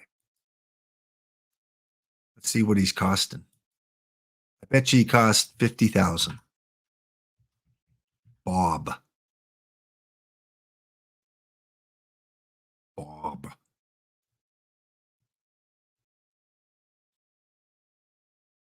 Yeah, you could probably, well, I don't know. I'm not buying any silver combinators. I'm focusing on bronze, but 40,000. Yeah. What's the base? Is it 25? No. What's the minimum on a silver? For bronze, it's 10,000. What's the minimum for silver? Is it 15? 15? Okay. So Tewksbury, yeah, that would be a good one to get. Who else do we have? Ravencrest. I don't think they have any combinators. All silver team. Reading, Bob Veal, and Camille Dunn and Pipkins. Paul Hartzell, Jim Archer, Ron Hassey, Junior Spivey, Raul Mondesi. So a few combinators on the Whale Busters. All silver, one combinator, Tony Phillips. Wow. Wow. Look at that defense. Is this like a meta silver, guys? Again, I don't know silver at all. I know a few like Lance Berkman and Tewksbury, maybe Larry Johnson? Next up, we've got the Sloths.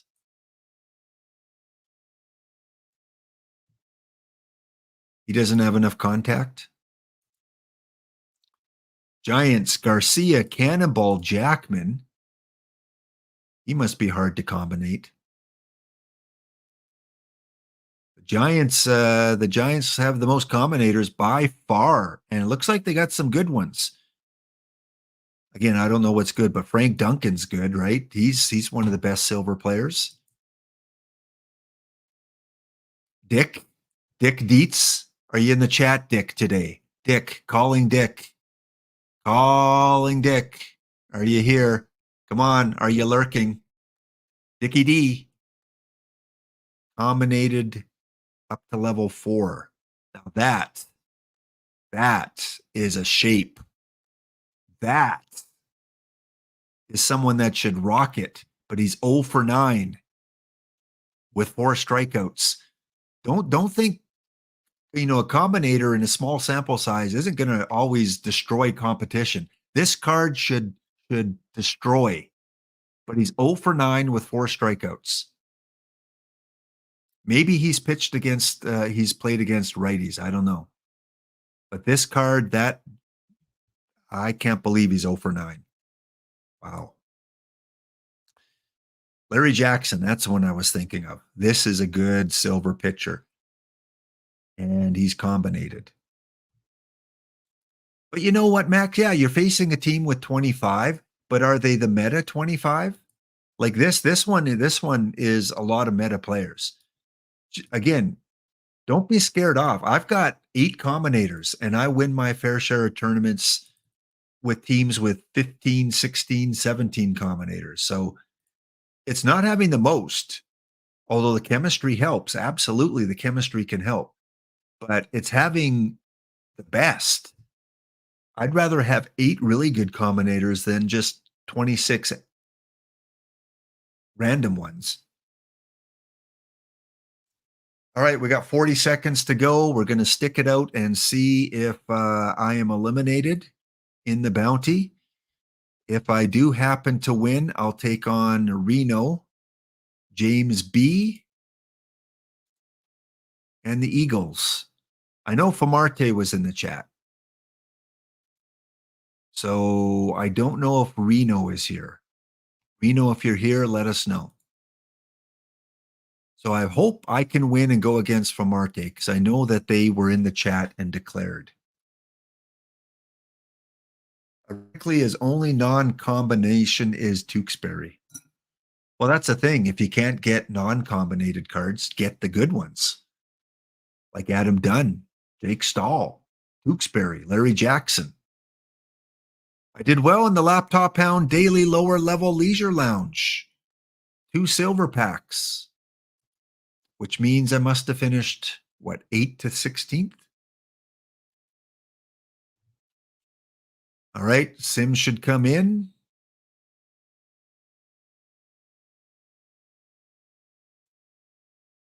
By the way, I haven't asked this today. I wonder if my poll is still up from yesterday.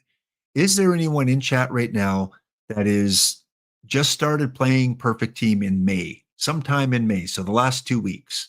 Anyone in chat lurking? You've just started playing in May? I always like to know if there's any new people here.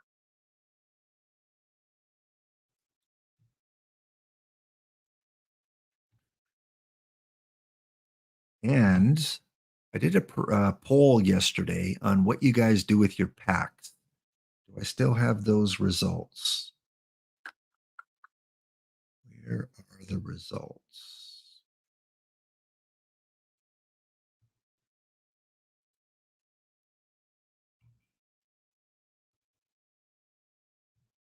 All right, let's see if I can show this. Stop screen.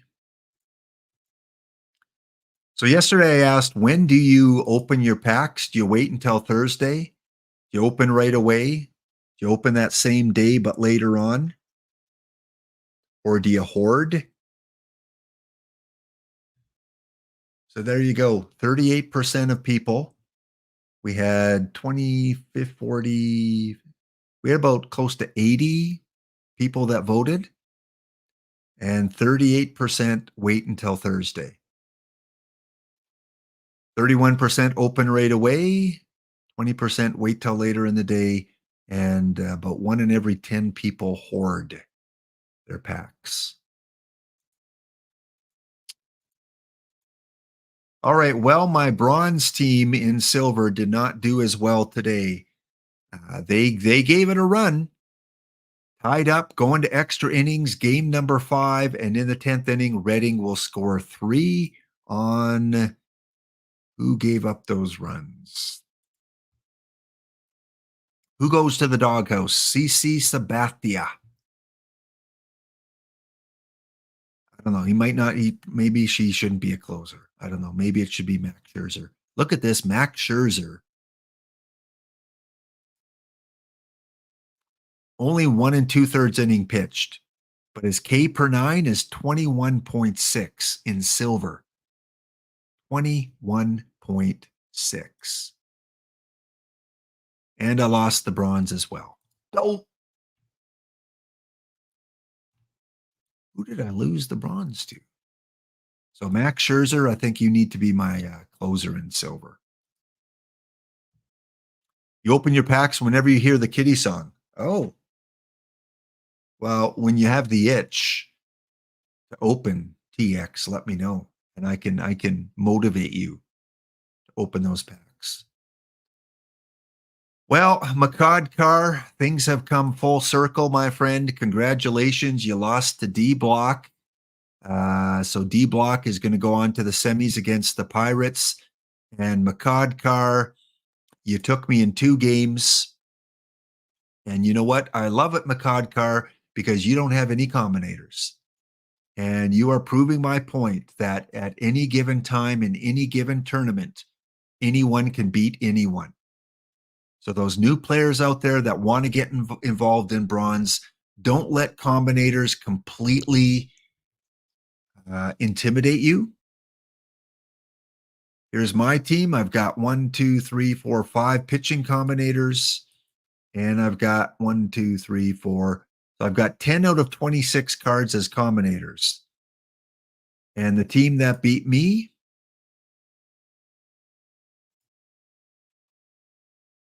nothing.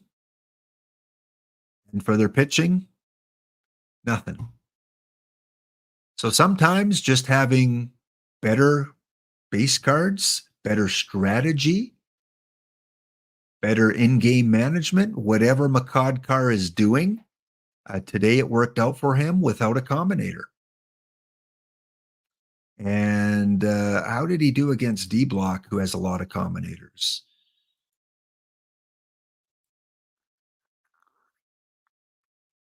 And not only did he beat me 9-1.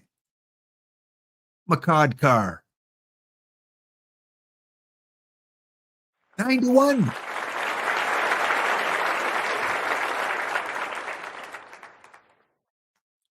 A no combinator team won the silver, right? So don't get intimidated and frustrated. Will you lose to combinator teams? Yes, you will. But you also beat combinator teams. Makadkar beat me twice today in bronze, where I've been having like a 70% win rate. 66% win rate in the last 3 days. Paul Splittorff. So for those of you that are new, enter a tournament, take a look at some of the successful teams. Get yourself a Zach Wheeler, a Nick Strenovenich, a Mark Thurmond, Kyle Gibson Live, Diamond Pipkins, Bill Lee. You can get probably this entire pitching staff for, I don't know, who's the most expensive? Diamond Pipkins, 123. Who else might be expensive? Splittorff will be expensive, but no more than 1,500 perfect points. You know, that's just over the price of a pack, one pack. 1,500 perfect points. You could have Passamaquoddy's pitching staff. And for their hitters, I don't see anyone really expensive here. Andrew Jones is 800. So maybe for another 15. So for like 3,000 perfect points, you could have this exact same roster. 3 to 4,000, 4,000 max. You could have this roster. And you're gonna win your fair share. So Passamaquoddy, though, still have some work to do because they have to win 2 more games to get in the packs. They have to beat Road Soda, and then they're going to have to beat the loser of Bone Bruisers and Pirates. But they've been successful. There's 4 teams left in the tournament. They're one of them. Road Soda has no Combinators. They're still in the tournament. Again, you could buy their pitching staff. You could buy their hitting staff for less than 4,000 perfect points. And the other team in, the Pirates, do they have any Combinators? No, for pitchers. And no for hitters. There you go. There's proof. 3 of the 4 teams left. Not a single Combinator. And one of those teams will make the finals. Maybe 2 of them. So the moral of the story, kids, is if you're new and people are scaring you off, not to play bronze because Combinators will always destroy you. Here's proof. Small sample size. But here's proof that you can still do okay. Invest 3,000 points into a team, keep spamming them, and you're gonna have your share of success. My opinion only. Splittorf, yeah. I would still pay whatever he costs, 700, 800 for Splittorf. I'd pay that. You're gonna make it back with him. He wins more than he loses. And with double elimination, as Max says, anything goes. If this was best of 9, I wouldn't give you the same advice. I wouldn't say, you're gonna win a lot with non-combinator. I wouldn't say that if it was best of 9, even best of 7. But in double elimination, I think that's your best opportunity to win these tournaments, other than live tournaments where everyone's fairly equal. Best of 5, still a crapshoot. Yeah, the higher the series goes, the easier it is for the Combinator teams to keep dominating. But then the PTCS, as you mentioned, silver was best of 9, and a non-Combinator team won. So even then. Okay, when we come back, it is time to get the showdown underway. Back in 2 minutes.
right, it is showdown time. It is time to find out who is going to win the two showdown matches today. In the first game, we have who are we going to play first? Let's go Fire Nor I know is in the chat. So let's go the Cincinnati Reds. The Cincinnati Reds from 1976 is the team that Fire Nor is representing. Great thing about OOTP is ignore perfect team, ignore league play tournaments. You can still have a lot of fun in the base game. And in the base game, it allows you to play historical matchups from any two team in history. You can go to new game, click on historical exhibition. And once you're there, you can create any kind of series that you want. You can have from two teams all the way up to 70 teams in your tournament. Wow, what does that look like? Oh, and then you go through and you select all the eras, the year. Wow. And I don't want that. I don't want 70 teams. But just like Dr. Dynastic did with the round of 64, with the historical matchups, that's how he created that. You go into historical exhibition, and you can create your universe. So the Cincinnati Reds from 1976 will be the home team, represented by Fire and Ore. There we go. They're at home. And the visiting team, they're facing Mr. Massou's 1962 San Francisco Giants. Now, Mr. Massou was not the only team to select the Giants from 1962. Ezra Denny did as well. But Ezra's name has not come up on the wheel yet. So at some point in the future, the near future, because we're more than halfway through round one, we will see the Giants again. Okay. First good Tigers. Who did you pull? Who trying to ball? Who did you pull? Diamond Max Clark. Congratulations. From Steam Drops. Oh, you mean from the Stream Drops? Okay, Stream Drops. I misread that. I'm like, Steam gives drops now? Congratulations. Well, for who trying to ball, we got to give you a round of applause. All right, and we are playing these as best of three with a home, away, home schedule. And we are playing in the modern strategy, end of season rosters with injuries turned off. When I'm watching Ezra the odd time, I see players get injured during the game.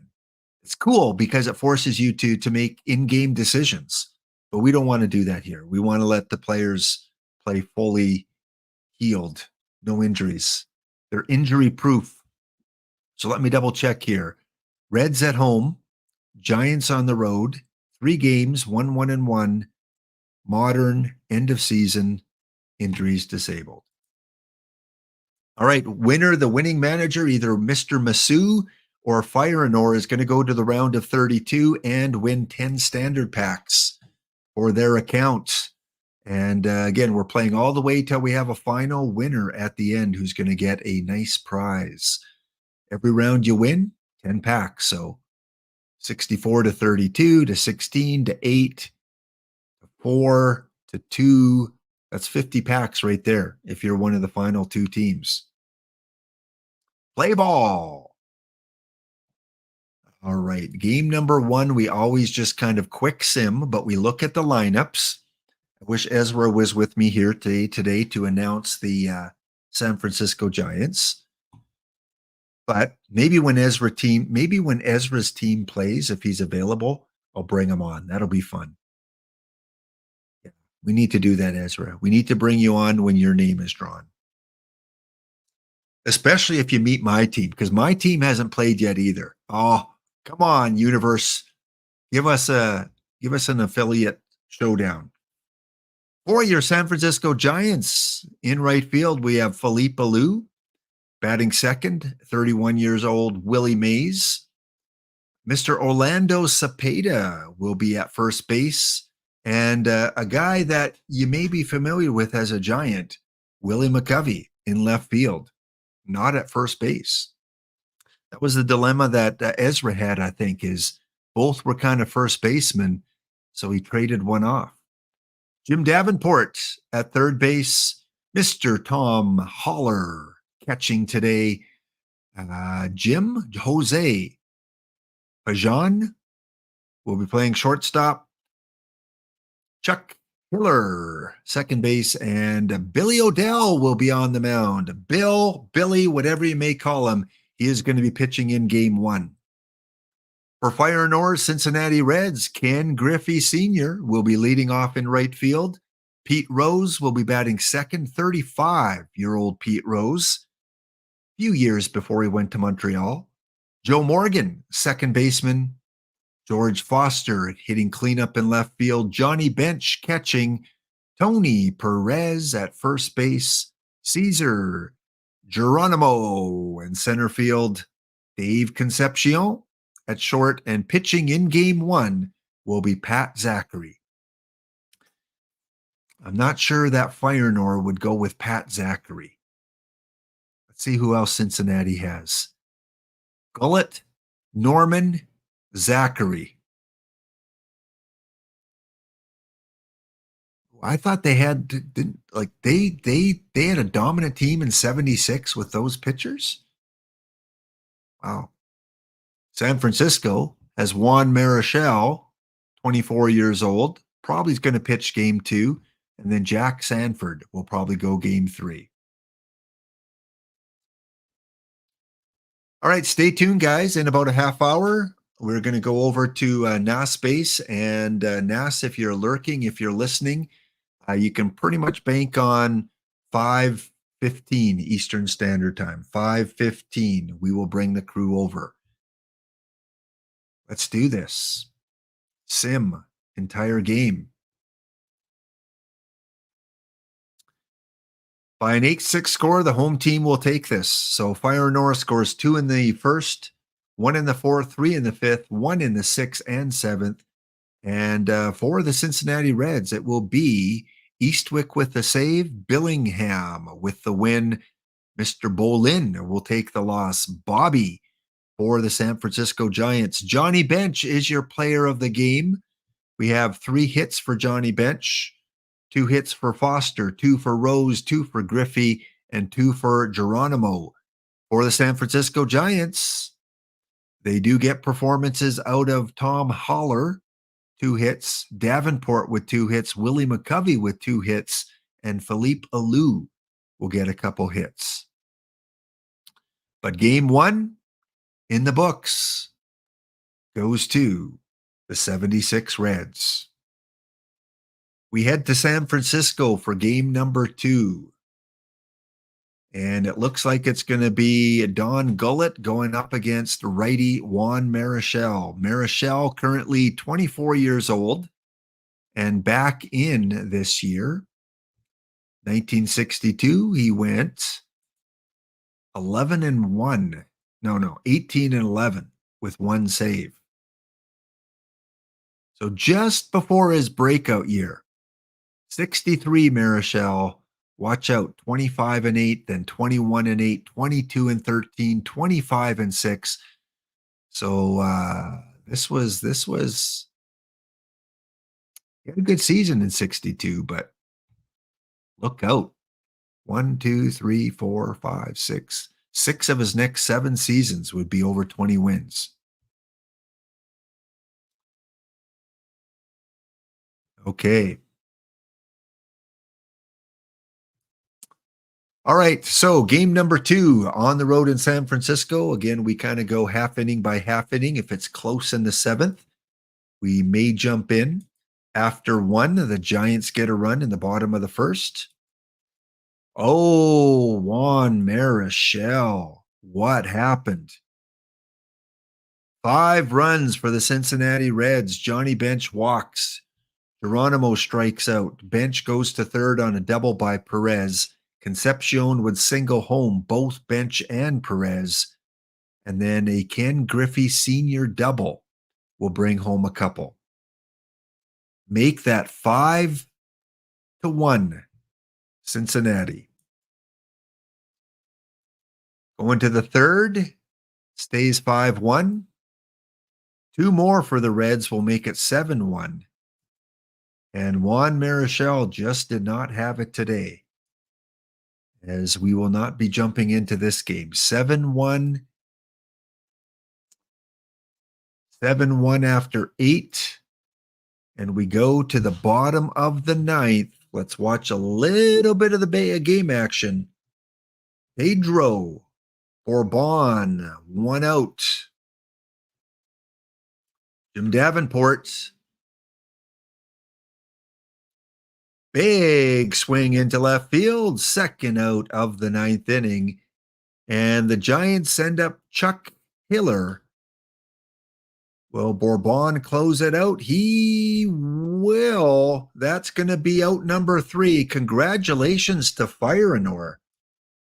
Not a very tough matchup for the 76 Reds. Marichal takes a loss. He only goes 1 1/3 inning with 5 earned runs.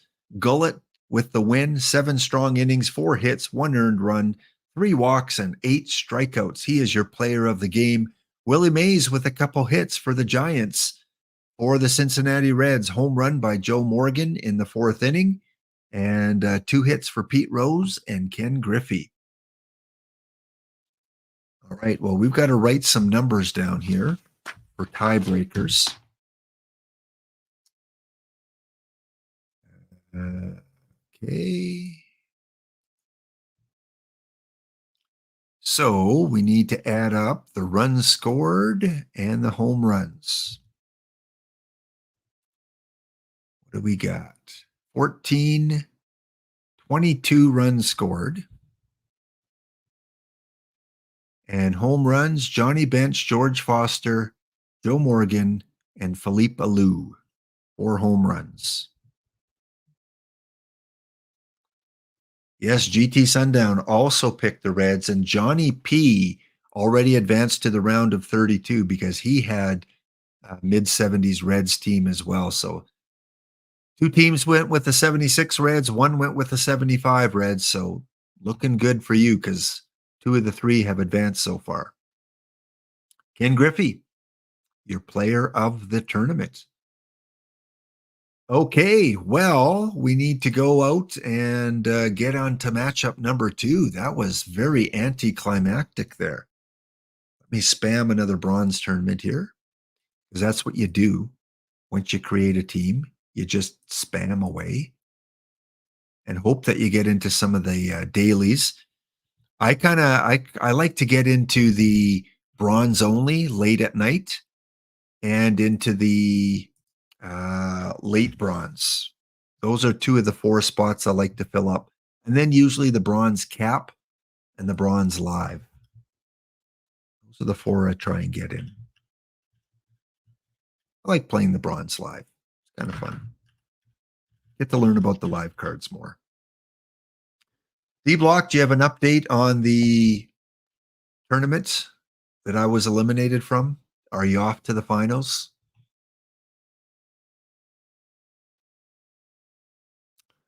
Okay, let's go here. The game crashed, so I got to reshare the screen. New game, historical.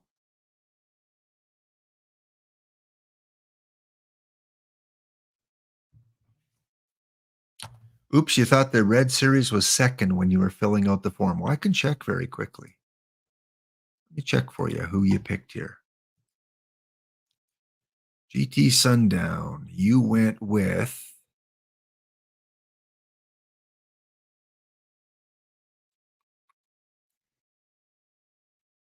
where are you?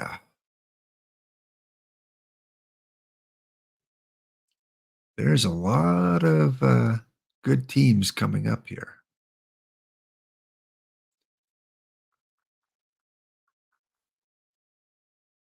Okay, let's take one more peek through here. Did you go as GT Sundown? There you are. Yeah, the 1975 Reds was your first choice. The 39 Yankees were your second choice, and the Athletics from 29 your third choice. So yeah, you'll be going with the 75 Reds. All right, matchup number 2. Let's do this. We've got the home team, the 1999 Boston Red Sox. Power years Boston Red Sox. Back then, they went 94 and 68. Yankees won the World Series that year. And they will be taking on Gentle Foreman's 1980 defensive era Baltimore Orioles, who won 100 games that year. So defensive Baltimore Orioles with 100 wins going up against the Red Sox with 94 wins. And just to make it a little bit exciting, let's put a Hound Biscuit poll. And it will be who wins the series. Even though you might have filled out the Google form, will it be the Red Sox or will it be the visiting Orioles? We'll put it on for 2 minutes. All right, place your wagers. Bet those Hound Biscuits. Red Sox or Orioles? Who will be victorious? 3 games, 1-1-1, modern era, disable injury. Away, Orioles, home, Red Sox. So this is Harakatak and the Red Sox playing Gentle Foreman and the Orioles.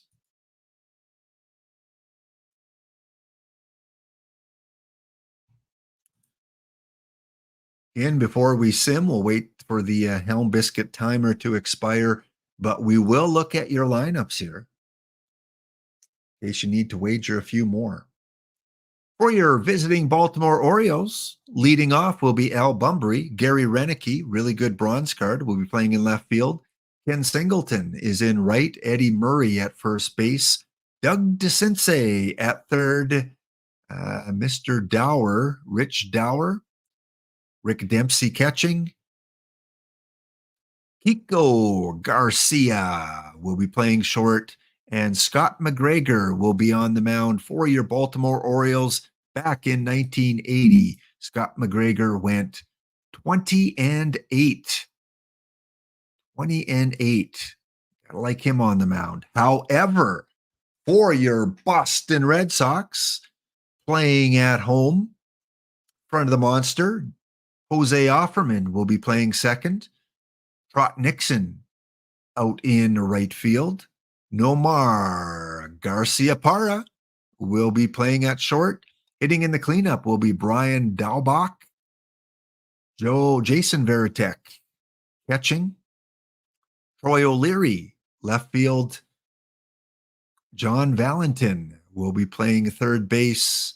Darren Lewis in center field and pitching for your Boston Red Sox for Harakatak. From 1999, 28-year-old Pedro Martinez, who went 23-4 with an 11.3 WAR. His second season in Boston, coming over from Montreal. Pedro, what could have been as a lifetime Montreal Expo. GT Sundown. Such a shame we couldn't have him in Montreal longer.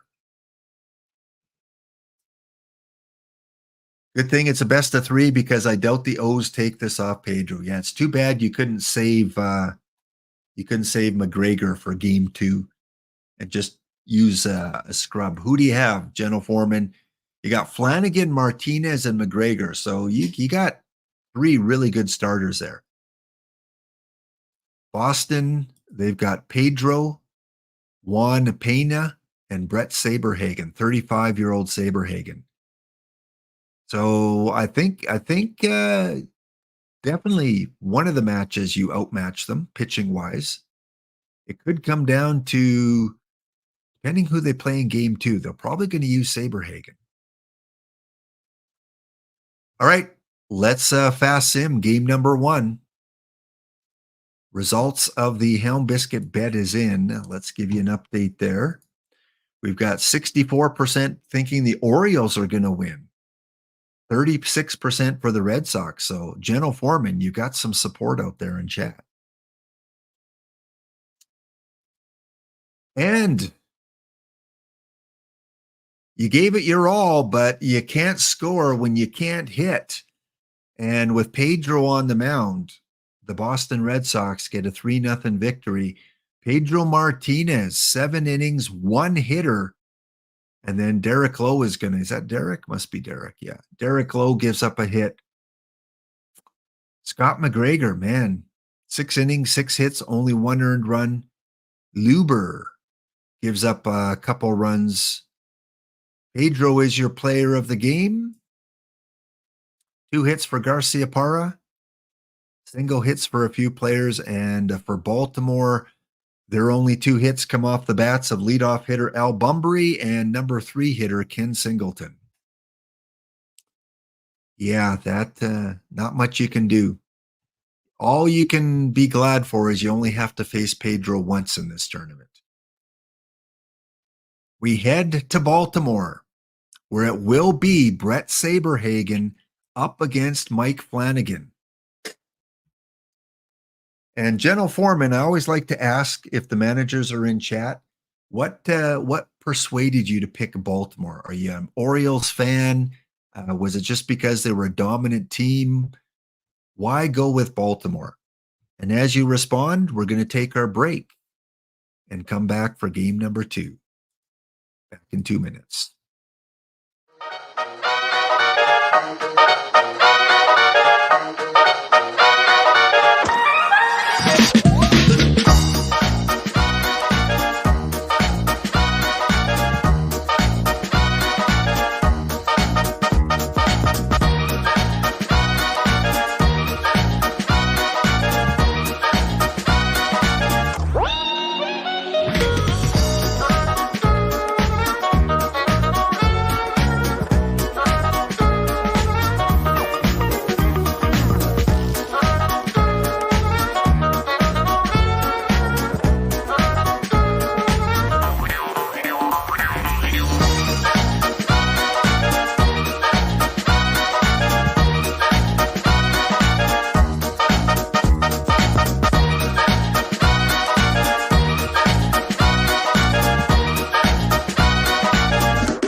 All right, we're back here to close off the stream, and General Foreman says, hey, I used to be a big or I am an O's fan and never got to see the manager Earl Weaver in his prime, and chose a team that kind of represented Earl Weaver back in the day.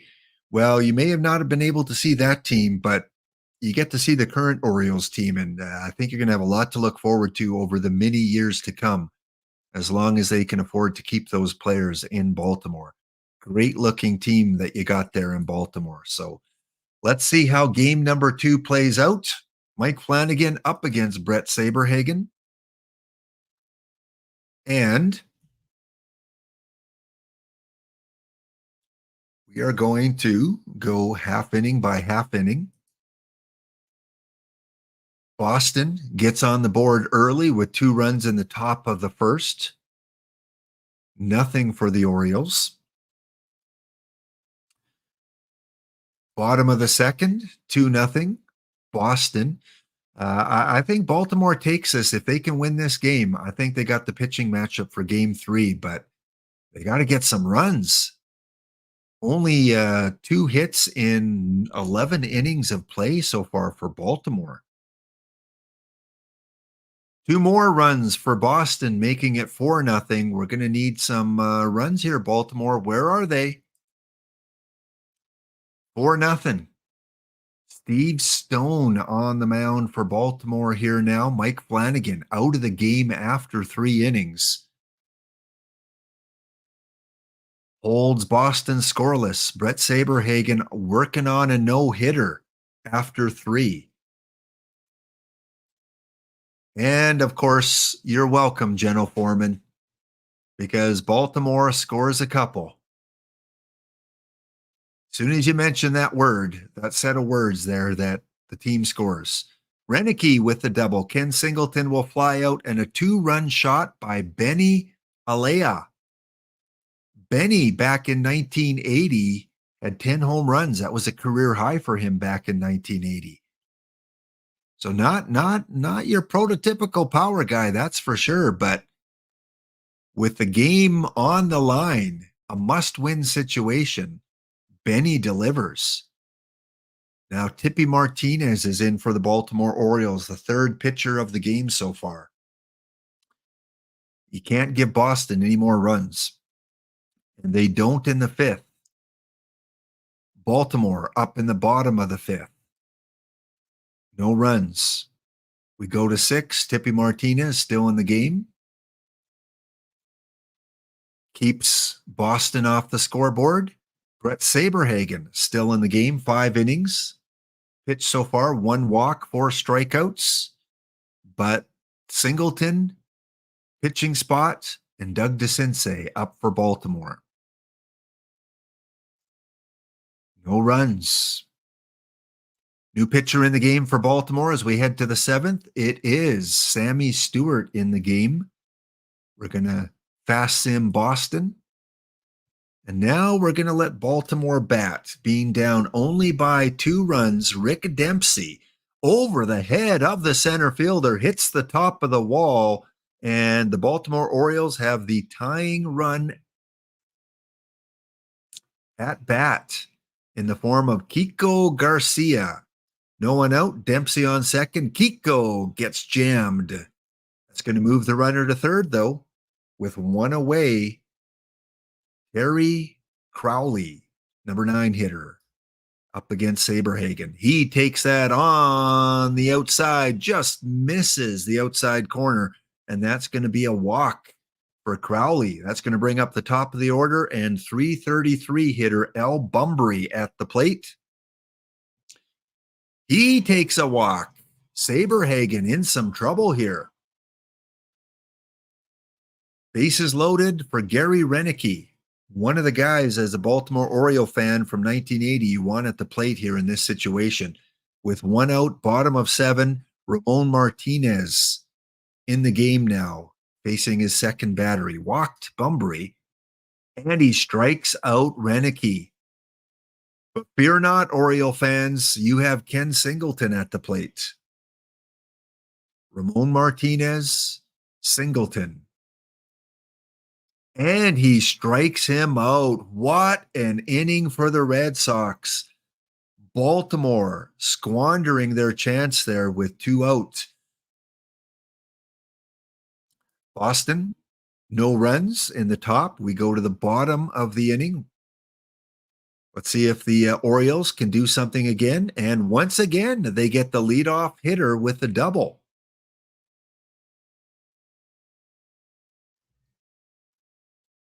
Tying run comes back to the plate again in the form of Doug DeCinces. Ramon Martinez still in the game, and DeCinces will, just like the last inning, move the runner to 3rd.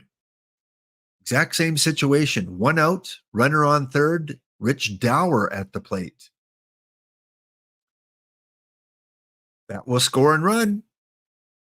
One run at a time. Rick Dempsey now with no one on, two out. Does he have any power? He's got gap power. Back in 1980, Dempsey had 9 home runs, so not a guy you would expect to hit a home run here. Ramon Martinez with 2 out. Dempsey, high fly ball. That's going to be out number 3, and we are going to the 9th with the Baltimore Orioles down 1 run. Boston gets nothing.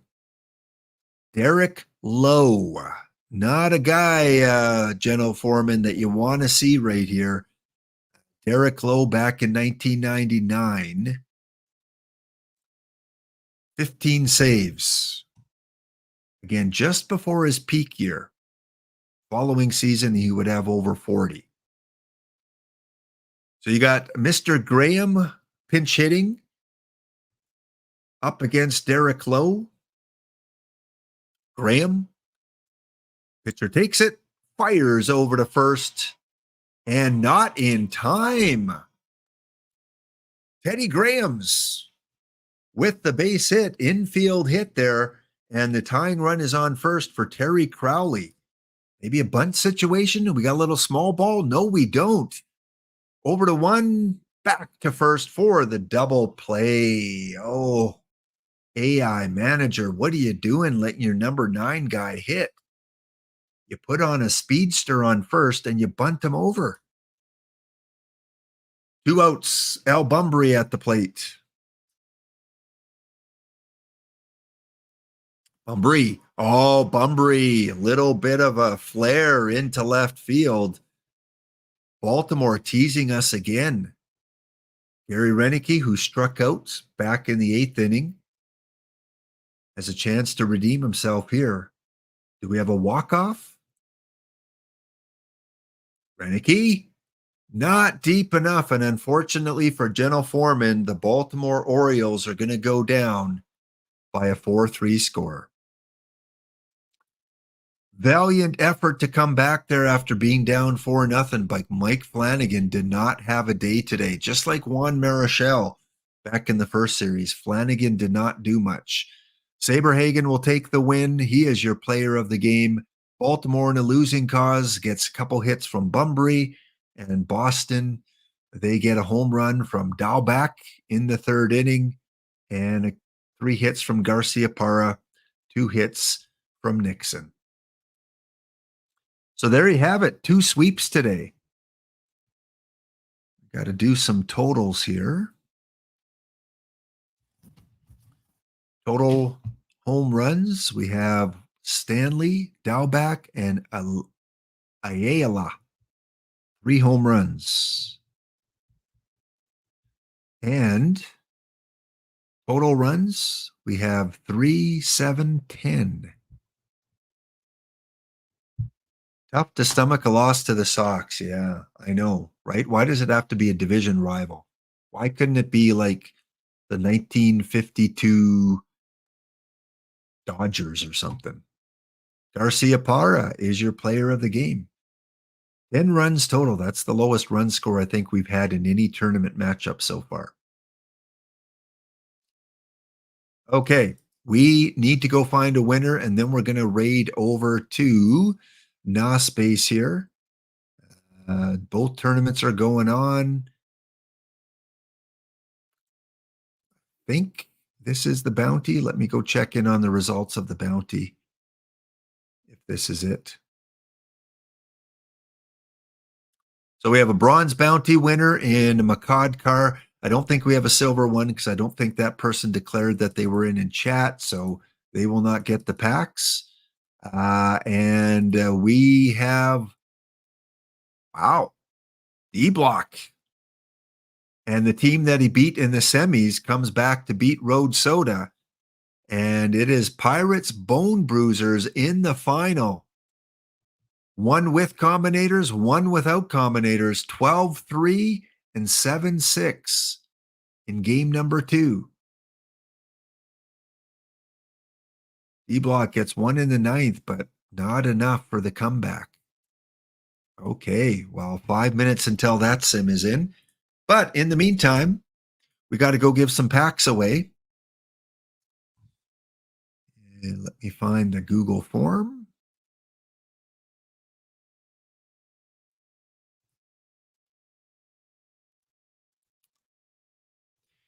Here we go. It's like GT, what do we got here? Today is the 17th. Why do I have GT highlighted? You shouldn't be highlighted. May 17th. Yeah, get that highlight off. You haven't won anything yet. All right. And we're going to award 2 sets of winners here for 5 packs each. 2 sets of winners. So we're going to, because it should have been the Orioles as the first team, the first series, we're going to award them, we're going to take the results and assume they went first and give 5 packs for the winner. But we're also going to give 5 packs for the Reds team going first. So double winners today, because I messed up and played the wrong series first. But no harm, no foul. We'll give packs for both teams that played first. So create a filter. So assuming the Orioles played first, like they should have, we have the Red Sox and the Orioles as winners. Create a filter.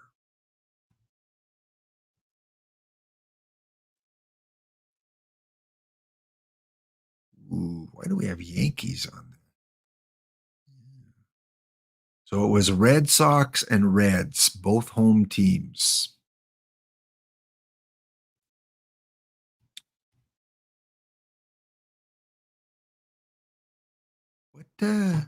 What's going on here?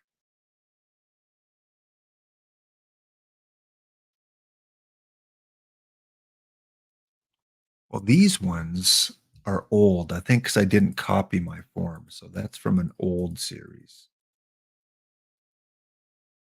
Delete. But why does it have GT is picking the Orioles? Let me go back to the Google form here. Individual. Yeah, it's got Orioles Reds. And the filter's not working on that. Let's see.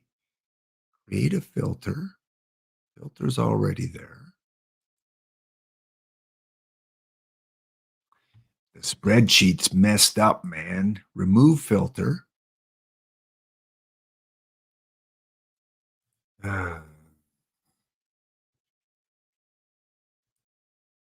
Create filter.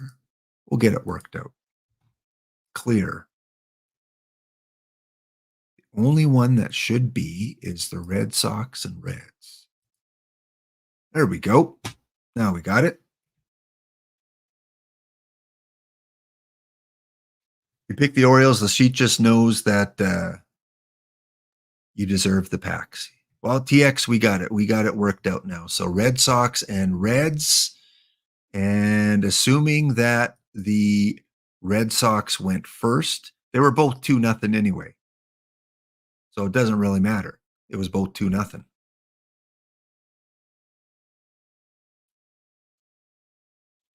Two games and 2 games. No one chose that. 3 games, 3 games, 3 games, 2 games, 2 games, 3 games. Okay, so everyone advances that had the 2 winning teams. How many home runs? Assuming that we went with the Red Sox first, there were 3 home runs. So down to 2 teams. Home runs in the other series, there were 4.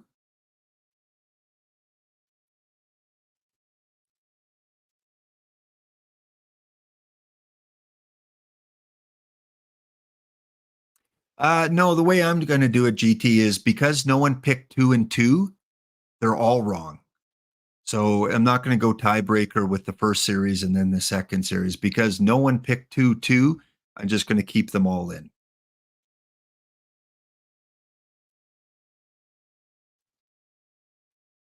So winner number 1 is TX Jenks. Jenks, our first winner. Now let's go do it the other way.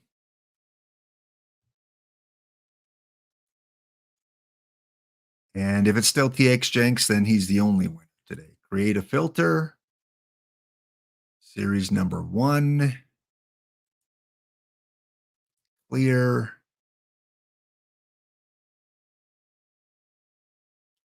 Red Sox and Reds. Okay. Next. No one got that right.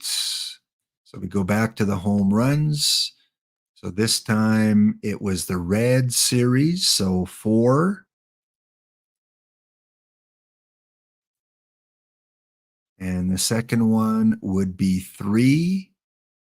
Yeah. So either way, it's TX Jenks. So TX Jenks, you're going to get the 5 packs because no matter which series went first, you had both of those questions right.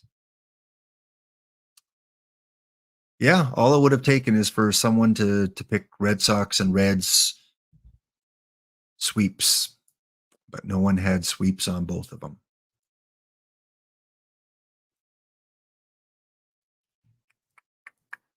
All right, well, that is it. Again, sorry for the mess up of playing them in reverse order, but it still worked out pretty much the same with both 2 sweeps. Jerry May, new card in. Good luck pulling the new Jerry May part of today's set. Also, we've got Milt May. Again, we got a catcher, much better against the lefties. Kind of reminds me of Raridin in bronze, a poor man's Raridin, because Raridin was strong in everything except for power. Milt May, another catcher, strong against the lefties except for eye. Willie Mays, be looking for you, my friend, in the 5L. And Merrill May, again, that Jim Raridan or that Raridan profile, low in power. Good guy, definitely good guy to have in the 5L. Not so much the 6L, because the 6L is in Skydome with a lot of power in the power era. So for my third baseman in the 6L, I might want a power guy. But in the 5L, absolutely. BABIP, defense. I think he'll be much better as a 5L player. All right, gang. That is going to be it for me. I am going to raid over into NASBase. So if you still need some drops, want to catch some OOTP action, go check NASBase out. Thank you. Strange day today. 1 new follower today. CPAHOLE. CPAHOLE. The only follower today. Very, very quiet day after the raid. Max LP80, I returned your Hound Biscuits because I didn't play the Mario Death Effect when you posted that. So you got those back. And we need to pay out, I think, the Hound Biscuits here. Managed prediction. It went to the Red Sox. So those of you that bet on the Red Sox, congratulations. I think did GT Sundown say he went all or nothing on the Red Sox? He put it all in on the Red Sox? Maybe. Yeah. Fire Nora, thanks for hanging in there. Thanks for the competition in the bounty as well. Going up against you. Oh, Gumber, that was you putting it all in on the Red Sox. Oh, congratulations. Again, be kind to yourself, be kind to others, and do what you can during these difficult days for many. It is a great day for baseball. Tonight, Colorado, Dallas, GT. What do you think? Can your Avalanche take game 6? And we also have Boston at home to Florida. Boston looking to take it to a game 7. 2 great matchups today. Boston at home, Colorado at home. Ooh, going to be tough. But you know what? If any team can do it, it's Colorado. Former champs, McKinnon, Rantanen, defenseman Makar, goaltending, Georgiev, little bit iffy, But I'm calling for Colorado. I'm calling for Colorado and Florida to win tonight. I think Florida's going to do it on the road, and Colorado's going to go to a game 7. Just like Edmonton needs to do tomorrow. We need a game 7. Oh, Taves is back. Man, that is the question. Can Edmonton do it? I think because they're at home, they can. I think the energy from the crowd, McDavid, Draisaitl are going to go all out tomorrow. If they can get an early one, they're going to take it. But if they let Vancouver score 1 or 2, it's over. And I don't like their chances in game 7 in Vancouver. So I'm going to call Edmonton to win game 6 and Vancouver to win game 7. Edmonton just doesn't have the depth. I said it on the hockey show. I said Edmonton doesn't have the depth. They are a team of individuals, not a team. Vancouver is a team with depth that can do it. I want Edmonton to win. I really hope they can take this in 7. Regardless, I think the winner of Colorado-Dallas is going to the Cup. I don't think Vancouver or Edmonton are going to match up well against Colorado or Dallas. So probably going to be Florida, Rangers. That's going to be a slugfest. That is going to be the series to watch. I don't know who's going to win that one. So yeah, lots of exciting hockey to come. All right, guys, I'm out of here. Again, we're here for a good time, not a long time. So have a good time. The sun can't shine every day.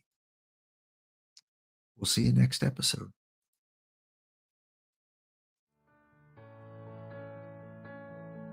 A very good friend of mine told me something the other day.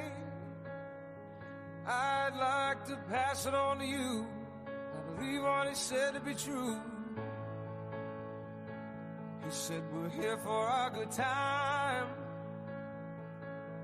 not a long time. So have a good time. The sun can't shine every day, and the sun is shining in this rainy city, and the sun is shining. Oh, well, isn't it a pity? And every year has its share of tears, but every now and then it's gonna rain. We're here for a good time, not a long time. So have a good time. The sun can't shine every day.